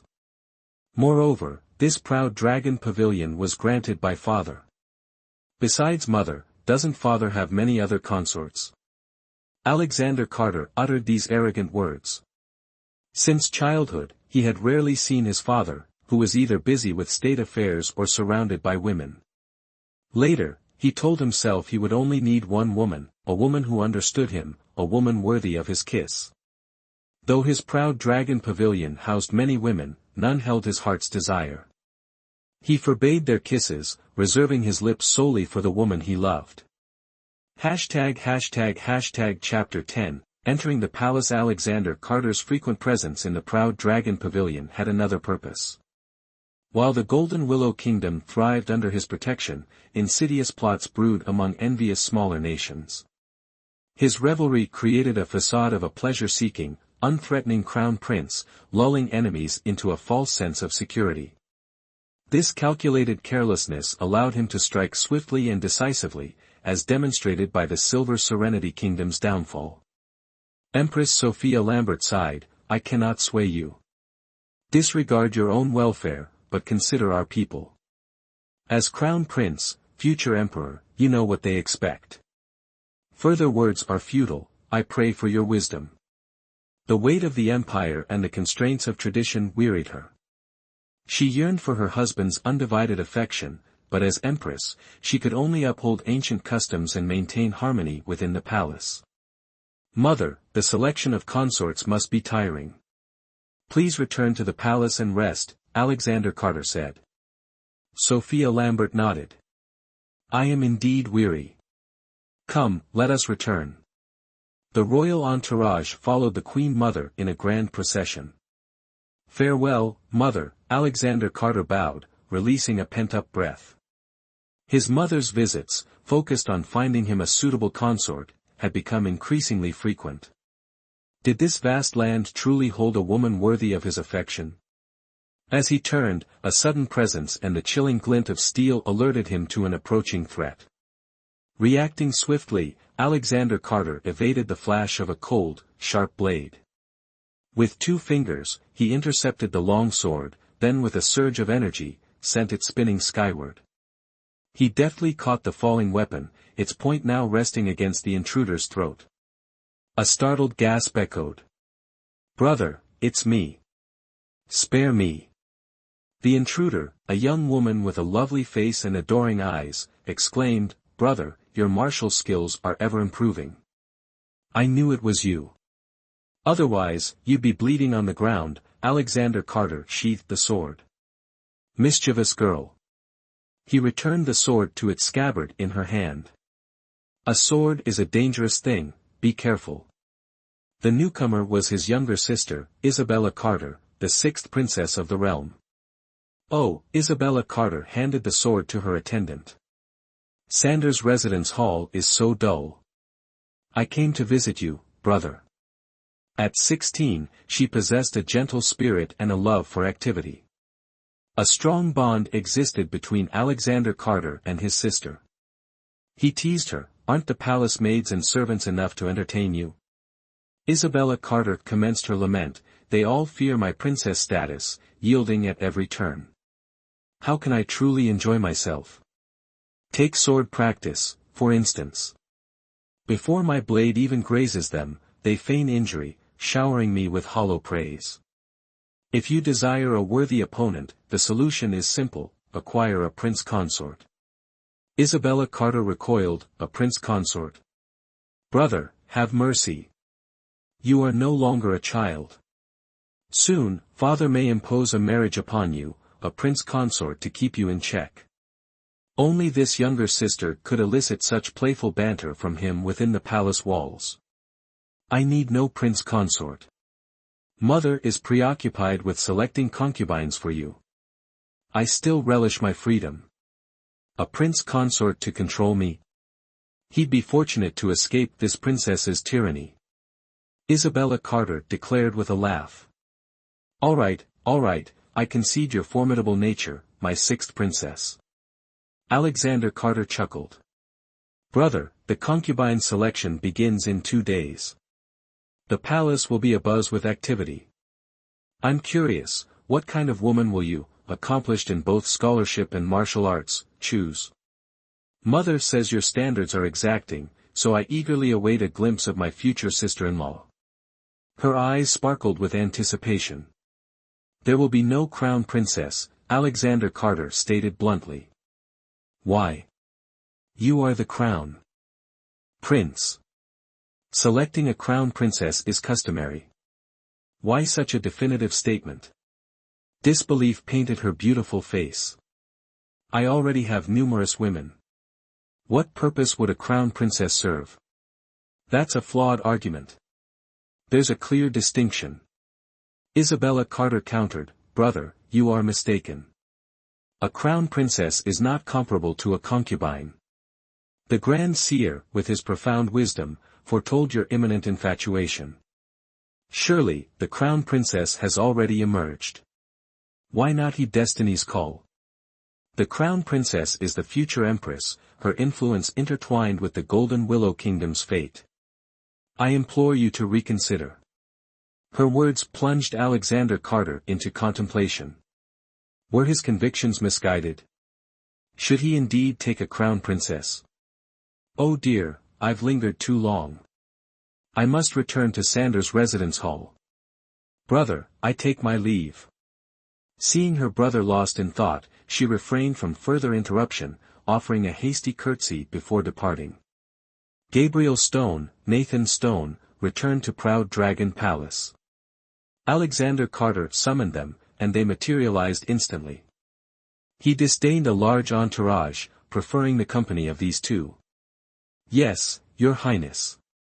Gabriel Stone and Nathan Stone were men of few words, their obedience absolute. This was precisely why the Crown Prince valued them. Alexander Carter had encountered Gabriel Stone and Nathan Stone years ago during an excursion beyond the palace walls. They were subsequently trained as highly skilled shadow guards, their sole purpose to safeguard their master's life. This was their lifelong mission. The day of the concubine selection finally arrived at Morgan Manor, a joyous occasion for the entire kingdom. A carriage paused at the manor gates, carrying Lady Evelyn Morgan to the palace for the selection. Catherine Morgan clasped her beloved daughter's hand, her gaze lingering on the disguised face, her voice filled with a mother's concern. "Evelyn, be cautious. Reveal no flaws that could jeopardize our grand plan." Evelyn nodded, saying, "Mother, please rest assured, your daughter knows what to do." "Yes, madam, Miss is as bright as snow and ice, she will certainly return to the estate smoothly," Diana Spring said. She and her sister would accompany the young mistress to the palace. "Evelyn, the palace is not like the estate, everything depends on you, father is willing but unable to help," Henry Morgan said, having just returned from the imperial palace and hurriedly taking his daughter to the palace. "Father, I will certainly return soon," Evelyn comforted her father. "Diana Spring, Clara Moon, you must take good care of the young mistress, understand?" Evan Morgan instructed the two maids. He was Evelyn's youngest elder brother, only 2 years older. "Master, madam, young master, please rest assured, we will certainly take good care of Miss, and will not let her suffer any grievances." "Miss, the auspicious hour is not early, we should depart," Diana Spring said. Evelyn Morgan boarded the carriage, waving goodbye to her family. She hadn't left the estate for a long time, and she didn't know what would happen on this trip, only that she had to return home soon. The sooner she was eliminated, the better. Diana Spring and Clara Moon sat on either side of her. Seeing the young mistress's vacant gaze, Diana Spring said, "Miss, don't be like this, it will be over soon." Evelyn smiled, saying, "I'm fine, just a little uneasy." Diana Spring, Clara Moon, this time in the palace, try to be humble and discreet, avoid causing trouble, and just follow my orders. "Yes, Miss," Clara Moon replied. The carriage gradually moved further away, heading towards the imperial palace. An hour later, the carriage carrying the three of them arrived at Joyous Fortune Gate. There were already quite a few carriages and palanquins at the palace gate, surely all there to participate in the consort selection. "Miss, there are so many people," Diana Spring said, standing on tiptoe to look around at the crowd of varying sizes, estimating there were about 100 people. "Father said, this Joyous Fortune Gate receives the female relatives of officials of the 3rd rank and above. Welcoming Celebration Gate receives the female relatives of officials of the 3rd rank and below, and commoner women. If they were combined, there would naturally be even more people. However, no matter how many people there were, it had nothing to do with her." "Oh, Miss, it seems someone is distributing wooden tokens over there, let me go and see," Clara Moon, sharp-eyed, said and stepped forward to inquire. The person she inquired with was a minor palace official in charge of distributing tokens to each woman participating in the selection. Not long after, Clara Moon returned. In her hand was a vermilion wooden token with gold leaf. "Miss, this is your token." Evelyn Morgan examined the wooden token carefully. The rectangular vermilion token was tied with a golden silk cord and tassel of the same color, extremely joyous. The characters were written in vermilion and gold leaf, the front bearing the number 88, the back a dragon image. She fastened it to her side. Because there were an exceptionally large number of women in this consort selection, the Ministry of Rights, after much deliberation, established a strict selection process. Approved by the Empress, it was as follows. Preliminary selection points were set up at both Joyous Fortune Gate and Welcoming Celebration Gate to eliminate those with unsightly appearances or who were no longer virgins. A secondary selection point was also established to further screen the women who passed the initial stage. This included only commoner women and female relatives of officials of the third rank and below. Female relatives of officials of the third rank and above, after passing the preliminary physical examination, directly entered the next round. After 3 rounds of selection, the remaining women were the ones who truly participated in the consort selection, collectively known as candidate consorts. Female candidates must undergo a period of training within the palace, during which some will be eliminated, and the remaining candidates, on an auspicious day, will be presented to the Crown Prince for his selection of the Crown Princess of the Golden Willow Kingdom. If the Crown Prince consents, 4 or 5 additional candidates may be chosen as consorts to serve him. Chapter 11, Preliminary Selection. Evelyn Morgan joined the queue, calmly and patiently waiting. The women ahead of her, after routine questioning, were led into a small room and, upon exiting, were retained. Occasionally, 1 or 2 were dismissed. "Emma Price, I'm so nervous." A woman behind Evelyn spoke to her maid, "My father insists I be chosen." "I'm worried." "Miss, don't worry. The master only wants you to secure a good position," the maid, also named Emma Price, replied. Evelyn turned, observing the young woman. She wore a pale blue dress and possessed a refined, beautiful appearance. Evelyn nodded to her. "You seem unconcerned," the young woman remarked, noticing Evelyn's ordinary looks. "Oh, I'm Emma Price, and she's my maid, also Emma Price. No need to worry.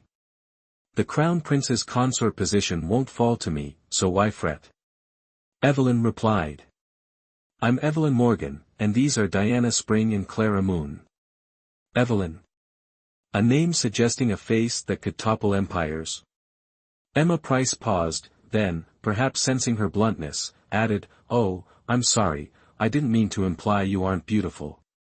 Diana Spring and Clara Moon exchanged smiles, lowering their heads. If it were their mistress's true face, the description, "topple empires," would certainly fit, but currently, she appeared quite unremarkable. Evelyn shook her head. "It's fine. One's appearance doesn't define them." A voice called out, 88. "My turn." "Excuse me."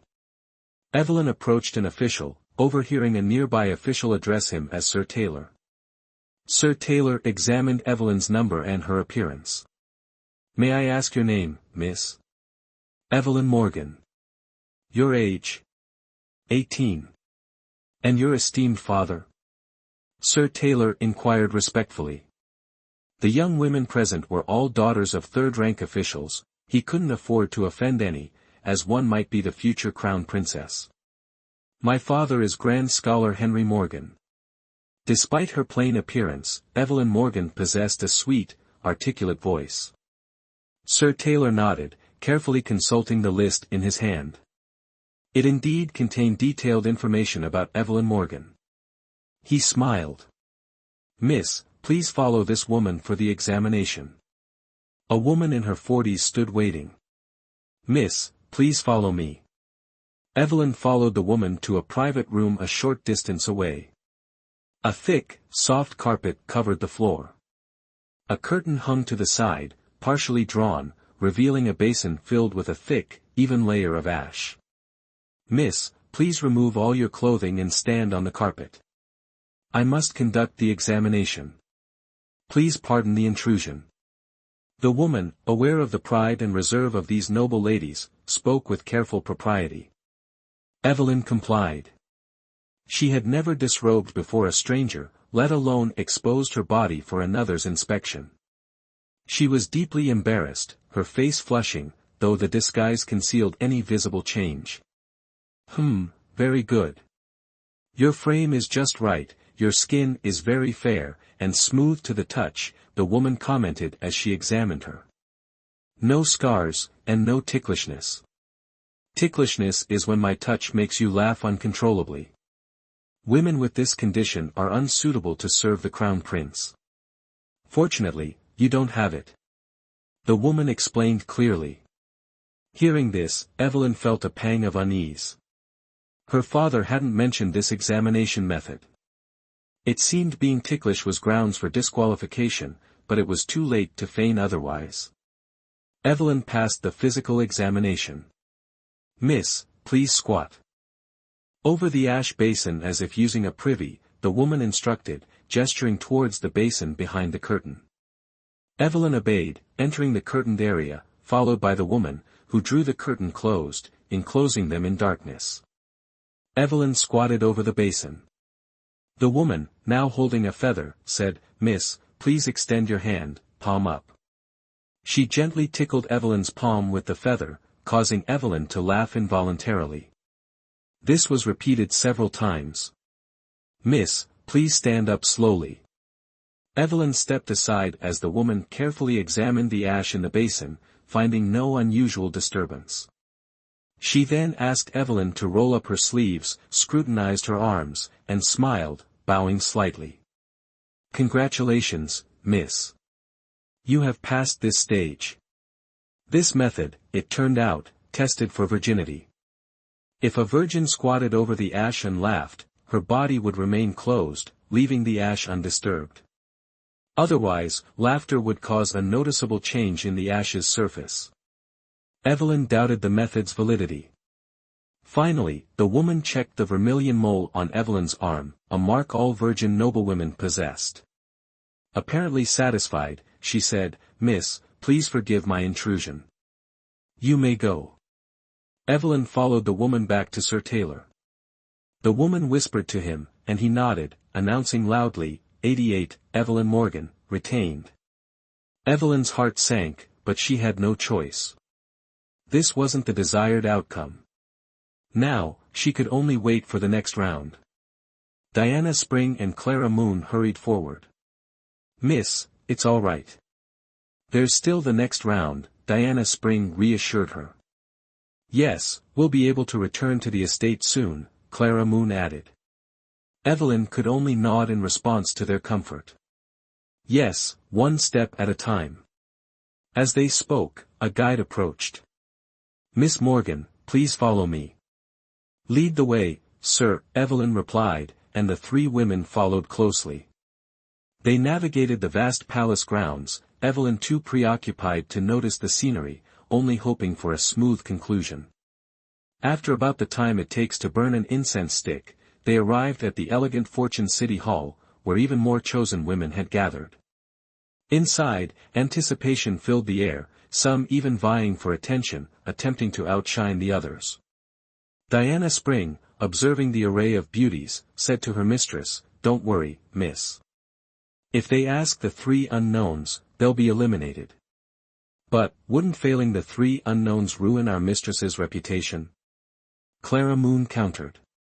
"Miss, just give some random answers."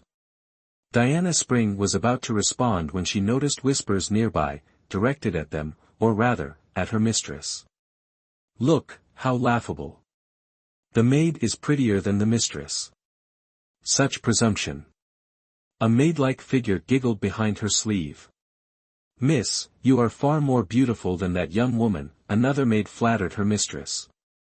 "Miss, stay away, don't catch the bad luck of that ugly woman," another maid pulled her mistress away, as if they were diseased.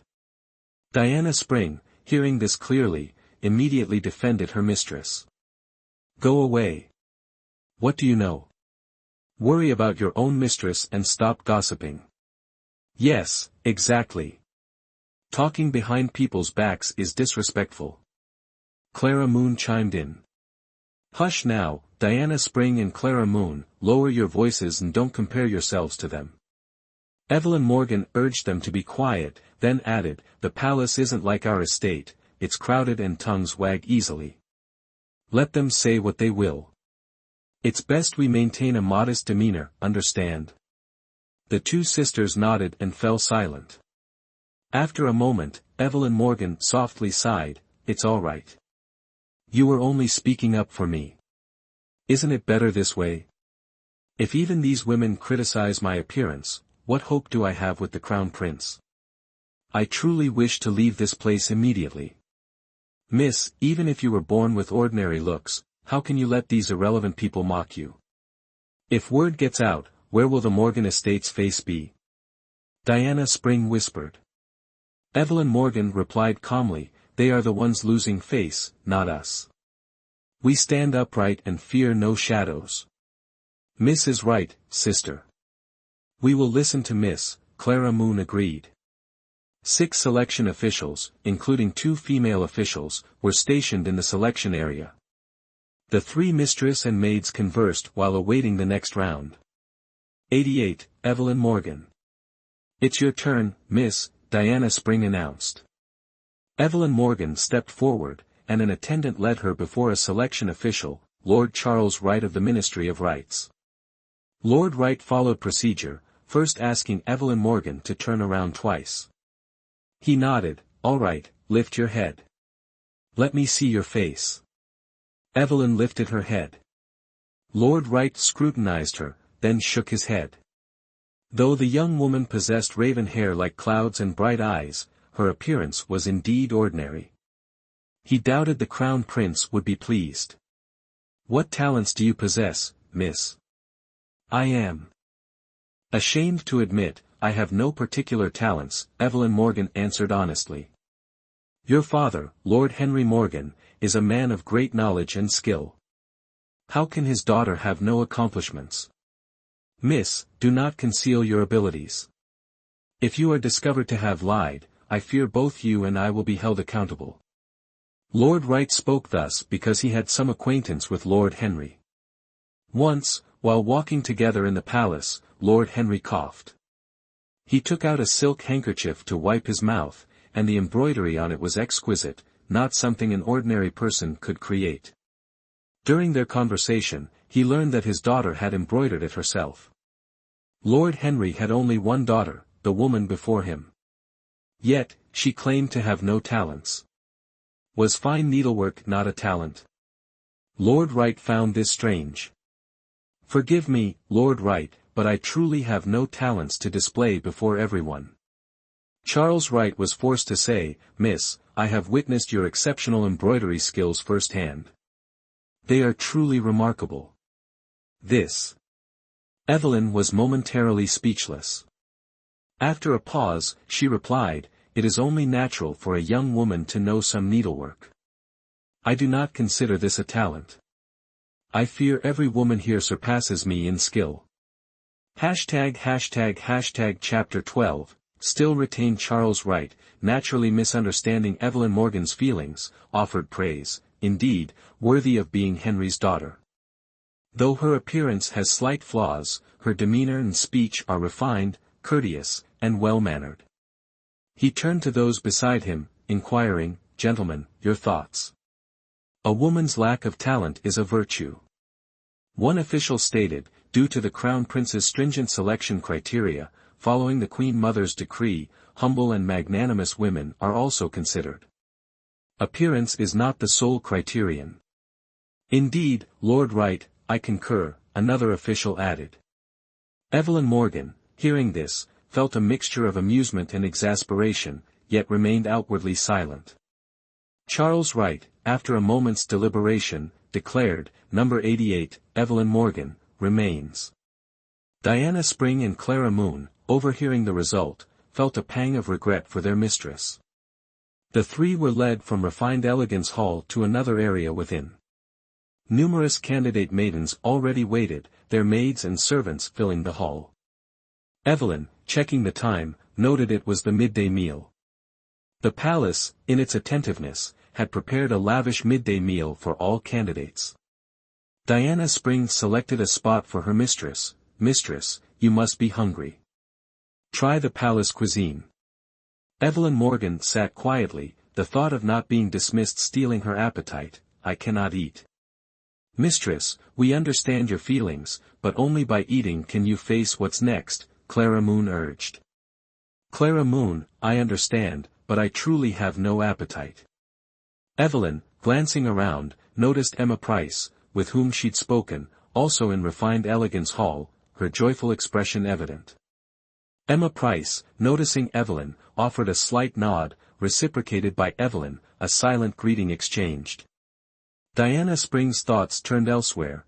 Clara Moon, you know what worries mistress, she gestured towards her head. Indeed, the full moon approaches in a few days, Clara Moon realized. Evelyn Morgan interjected, so many people here, do not speak carelessly. You must be hungry, eat first. As the sun began to set, all candidate maidens had been determined.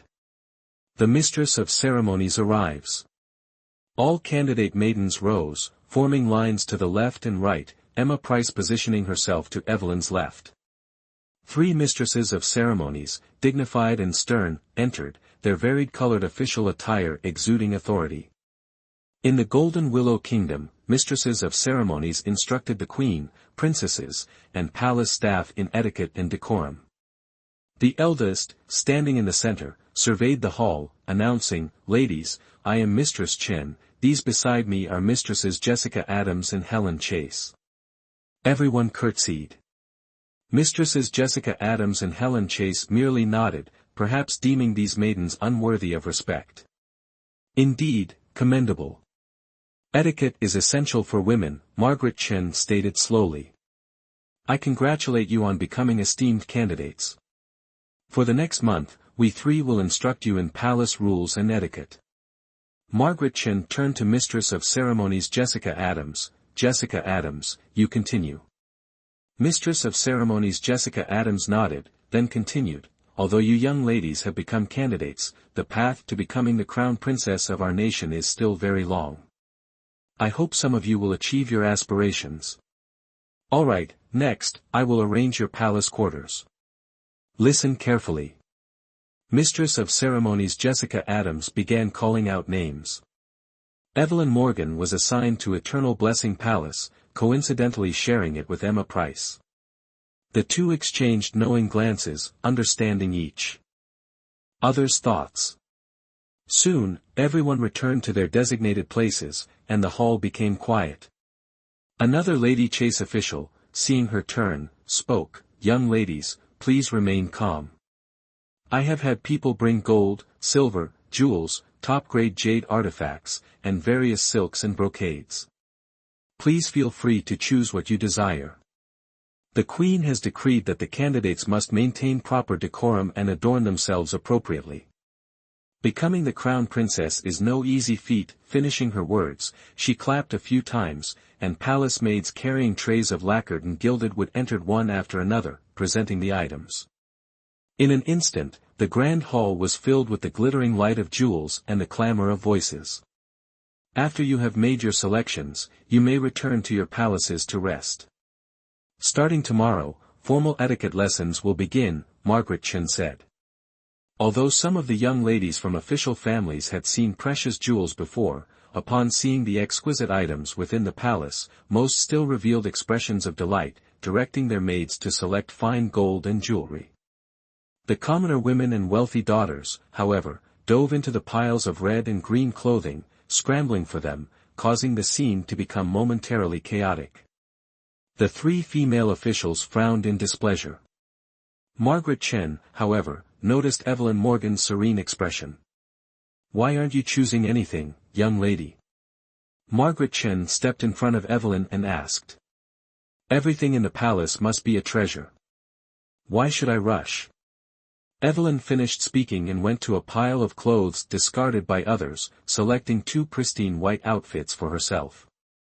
They were elegantly embroidered with lotus and lily flowers. She had always favored white and was very pleased with these 2 outfits. Seeing this, Margaret Chen said, "I would like to remind everyone that His Highness the Crown Prince dislikes pale colors. Please understand this." Hearing this, Evelyn Morgan was secretly delighted.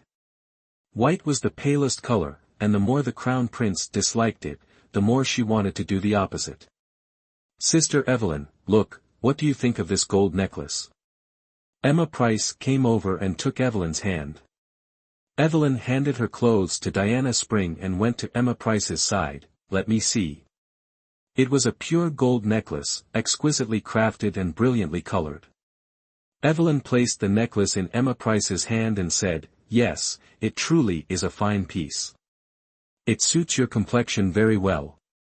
Emma Price was about to speak when the necklace was snatched from her hand. Startled, she said to the unfamiliar woman, "Return my necklace. Which family's daughter are you? How can you be so lacking in decorum?" Ha ha ha. Victoria Evans laughed charmingly. "Lacking in decorum? I am the rightful daughter of the Minister of War. How dare you speak of decorum to me? This necklace was clearly the one I had my eye on first. You snatched it away. You are truly a wicked person, twisting words to your advantage."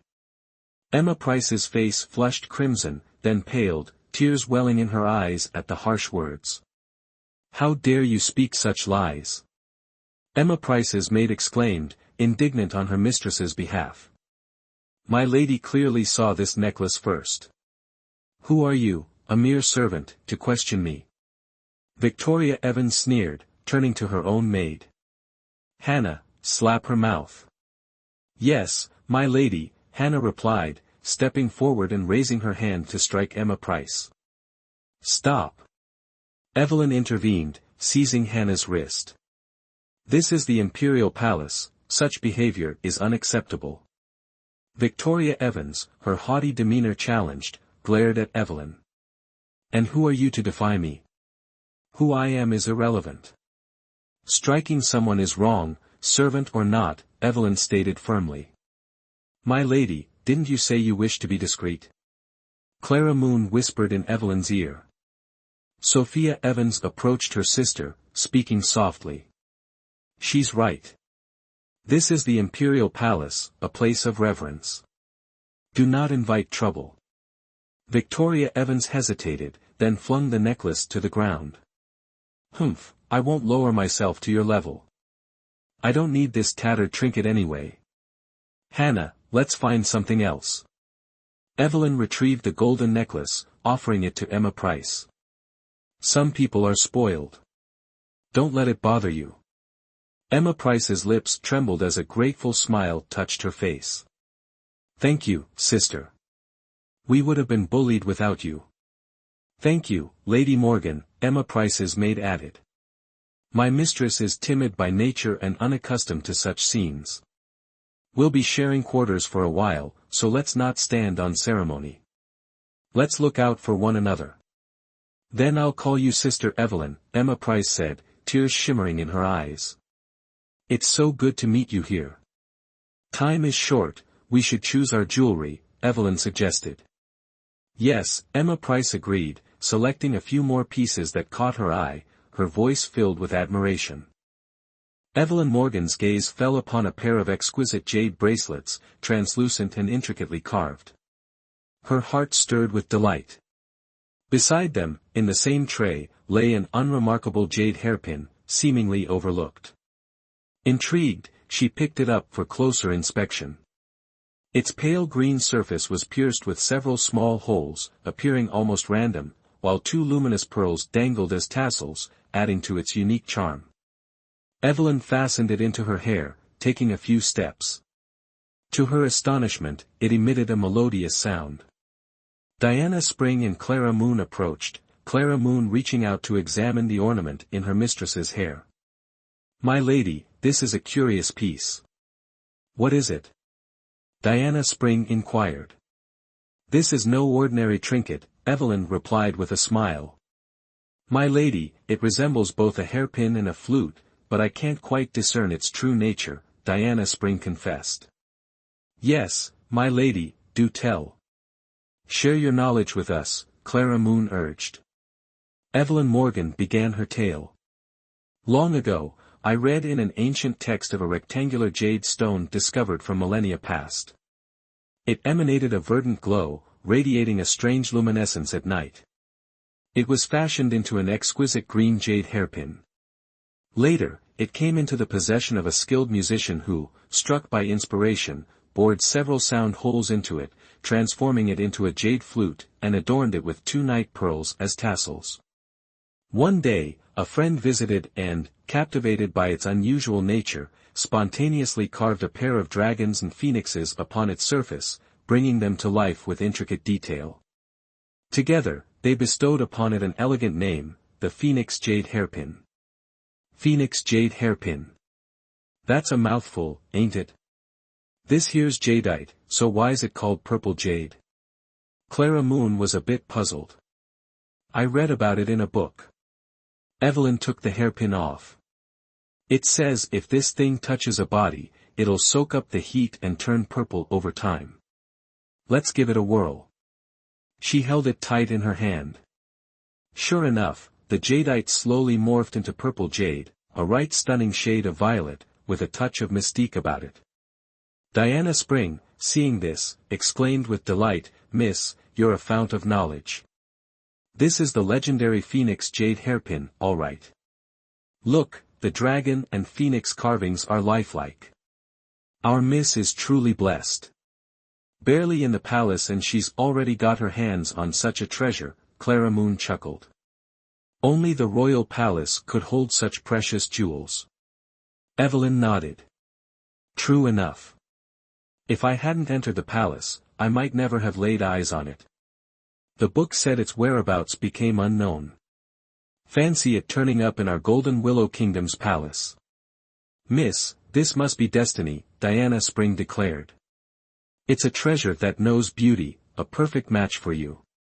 Having served her mistress for so long, she'd become quite the smooth talker. Evelyn smiled, saying nothing more. Half an hour later, all the candidate ladies returned to their quarters. Chapter 13, Entering the Eternal Blessing Palace in Morgan's Manor. My lady, it's past supper. Why hasn't Evelyn returned? Henry Morgan fretted.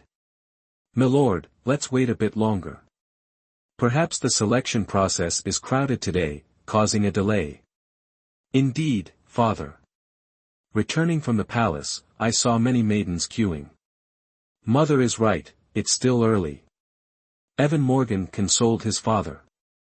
A maid then announced, "Milord, my lady, someone from the palace awaits in the outer hall." Henry Morgan tensed, "They're here. Let's meet them." In the outer hall, a court official in a blue robe waited calmly.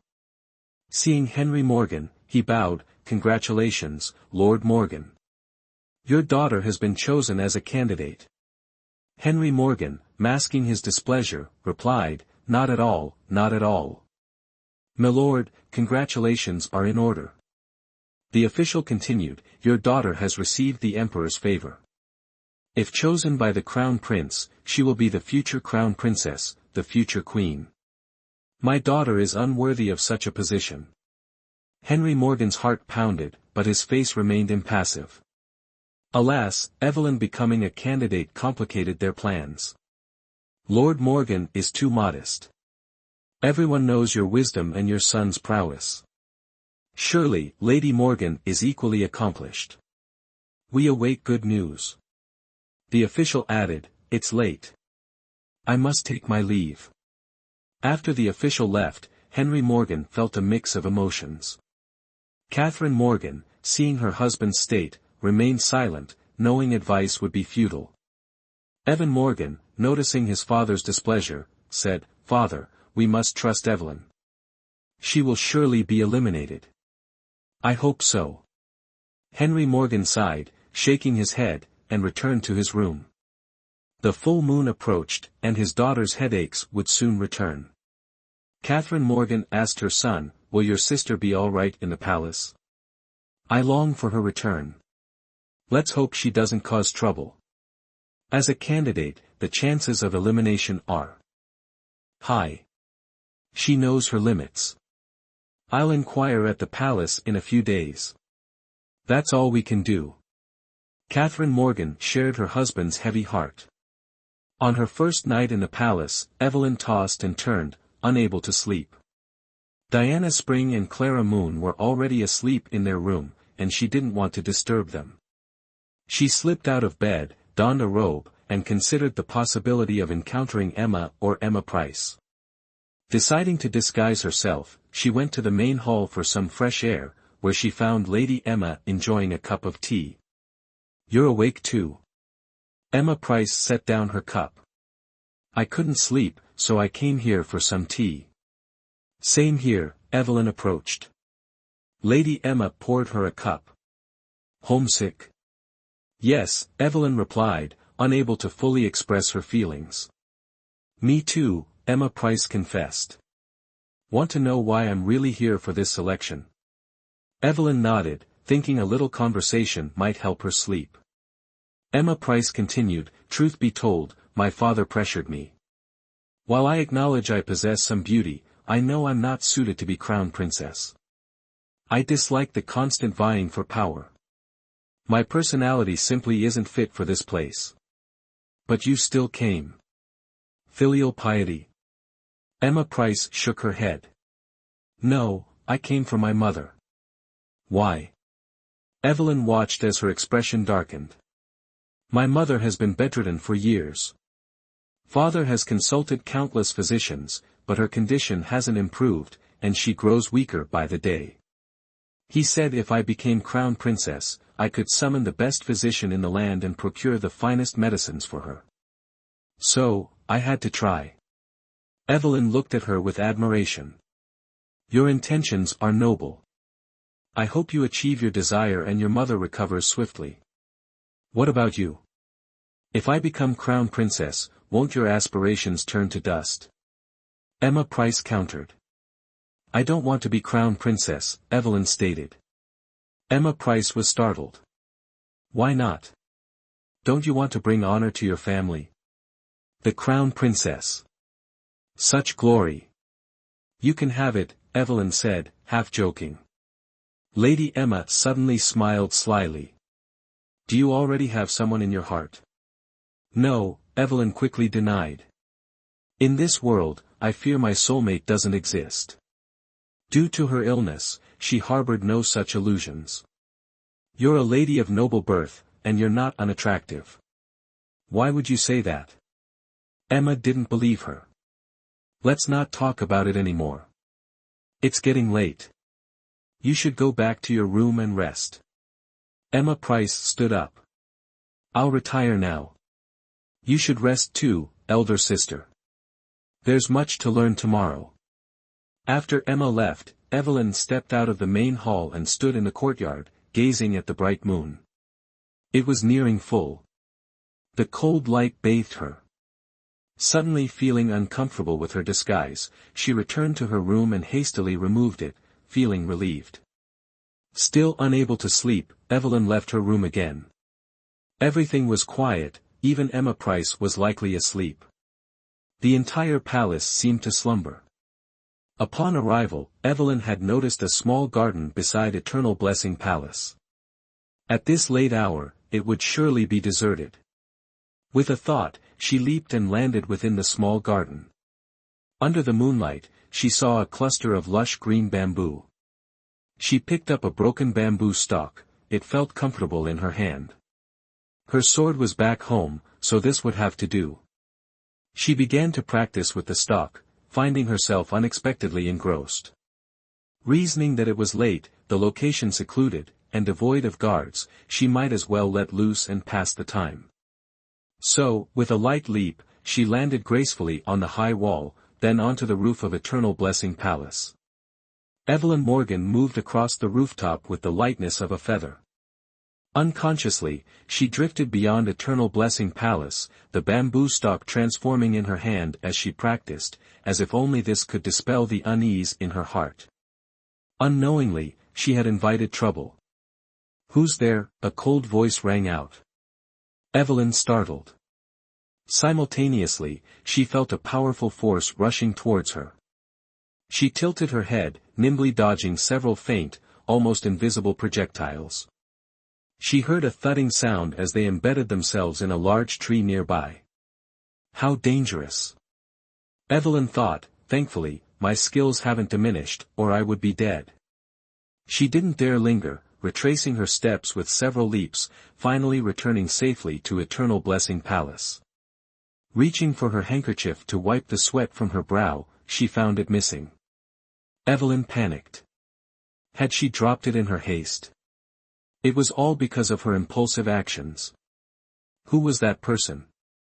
A palace guard? She hoped they wouldn't find it. She began to regret her risky behavior. This was the imperial palace, how could she act so recklessly? Diana Spring, upon seeing her mistress, rushed over. "My lady, it's so late. Where have you been? The night is cold. I wanted to bring you another blanket, but you weren't in bed. I was so worried. My lady, this is the Imperial Palace. I was afraid you'd get lost," Clara Moon added, relieved. "Oh, I couldn't sleep, so I took a walk around. Don't worry, I won't get lost." Diana Spring detected an unusual scent. "My lady, you're not being truthful." Clara Moon also smelled it and said with a hint of reproach, "My lady, you said we must be discreet in the palace. Have you forgotten after only a few hours?" Evelyn quickly surrendered. Yes, yes, yes. You're both right. Evelyn won't do it again. I just couldn't sleep, so I practiced a little." "Practiced? Do you have a sword, my lady?"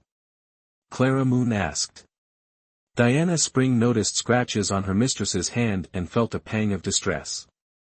"My lady, what happened to your hand? Does it hurt?" Evelyn quickly shook her head. "A martial artist doesn't fear such things." Diana Spring hurriedly wiped her mistress's hand with a handkerchief. "My lady may not be afraid, but we are. Madam instructed us to care for you. If anything were to happen to you in the palace, how could we face her?" Indeed, Clara Moon agreed. Seeing the handkerchief in Diana Spring's hand, Evelyn's worry intensified, but she didn't want to explain. She urged them to go back to sleep. Assured that their mistress was all right, the two sisters returned to their room. Evelyn, lying in bed, couldn't stop thinking about her lost handkerchief. It wouldn't do for such a personal item to fall into the wrong hands. Chapter 14, The Trial. The speaker in the Proud Dragon Palace was none other than its master, Alexander Carter. Today marked the commencement of the consort selection. Officials had reported that hundreds of candidate women were settled in the palace chambers. Restless and unable to sleep, he went to the courtyard to practice his swordsmanship. Mid-swing, he heard a strange noise on the roof. Looking up, he saw a flickering white figure, seemingly armed. He roared, channeling 50% of his power, and launched several snow arrow silver needles hidden in his sleeve. Forged from rare metal, these needles were fine as hair, white as snow, etched with lifelike 5-clawed golden dragons, about a hand-span long, and his personal defense weapon. While not fatal, a hit caused unbearable itching. Alexander Carter felt a pang of failure. He rarely used the snow arrow silver needles, and they never missed their mark. Yet tonight, they proved useless, allowing the intruder to escape. He leaped onto the roof. Aside from the wind and swaying shadows, there was no sign of the intruder. Damnable! They got away. Who dared trespass in the palace? Security needed reinforcing. Had his skills diminished? Lost in thought, Alexander Carter looked down and noticed something. He picked it up. Under the moonlight, he recognized a peony-embroidered handkerchief. A strange fragrance lingered in the air. He inhaled deeply, a pleasant, unfamiliar scent. Wait, was the intruder a woman? No man would carry such a handkerchief.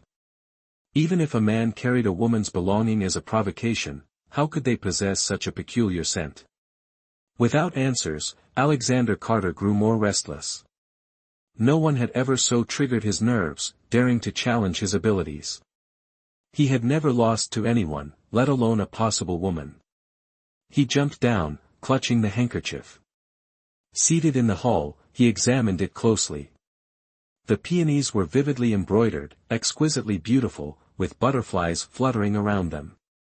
He noticed the character, Yen, embroidered in a corner, the elegant script suggesting skilled craftsmanship. Curiosity gnawed at him. Was this person male or female? Friend or foe? A spy within the palace? What was their purpose here so late at night? He sniffed the handkerchief, deep in thought. In the Eternal Blessing Palace, Evelyn, after a restless night, was still abed when Diana Spring and Clara Moon entered with items. "Diana Spring, what do you have there?" Evelyn asked immediately. "This is Yenchi water powder, just delivered by a palace maid. She said every candidate received some. I believe the queen wants the ladies to look their best for the prince." She placed the powder on Evelyn's dressing table. "Our lady is already a breathtaking beauty. Using these things would make her appear ordinary." Clara Moon's words, though flattering, were true. Evelyn looked and sniffed. "Indeed, it's good quality, but Clara Moon is right. Put it away for now. My lady, let us help you prepare." Soon, after washing her face, Evelyn disguised herself with her usual plain appearance. Diana Spring styled her hair, securing a portion with a phoenix jade hairpin, simple yet elegant. "My lady, what a pity to hide your true beauty." Clara Moon couldn't help but say. "Hush, be quiet." Diana Spring reminded her sister, "Have you forgotten Our Lady's purpose here?" "Even so, I still feel indignant." Clara Moon said, "If Our Lady weren't afflicted with this strange illness, she would outshine everyone." "Sister, haven't you heard the others gossiping?" "Clara Moon, what others say is their business. Their mouths are on their bodies, their shallowness leads them to judge by appearances." Evelyn comforted her. "Our Lady is right.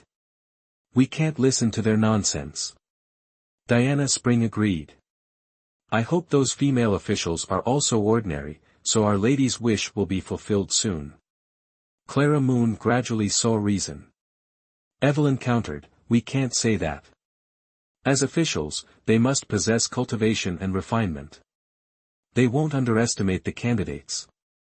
I need to think about how to convince them that I'm truly unsuitable for the palace."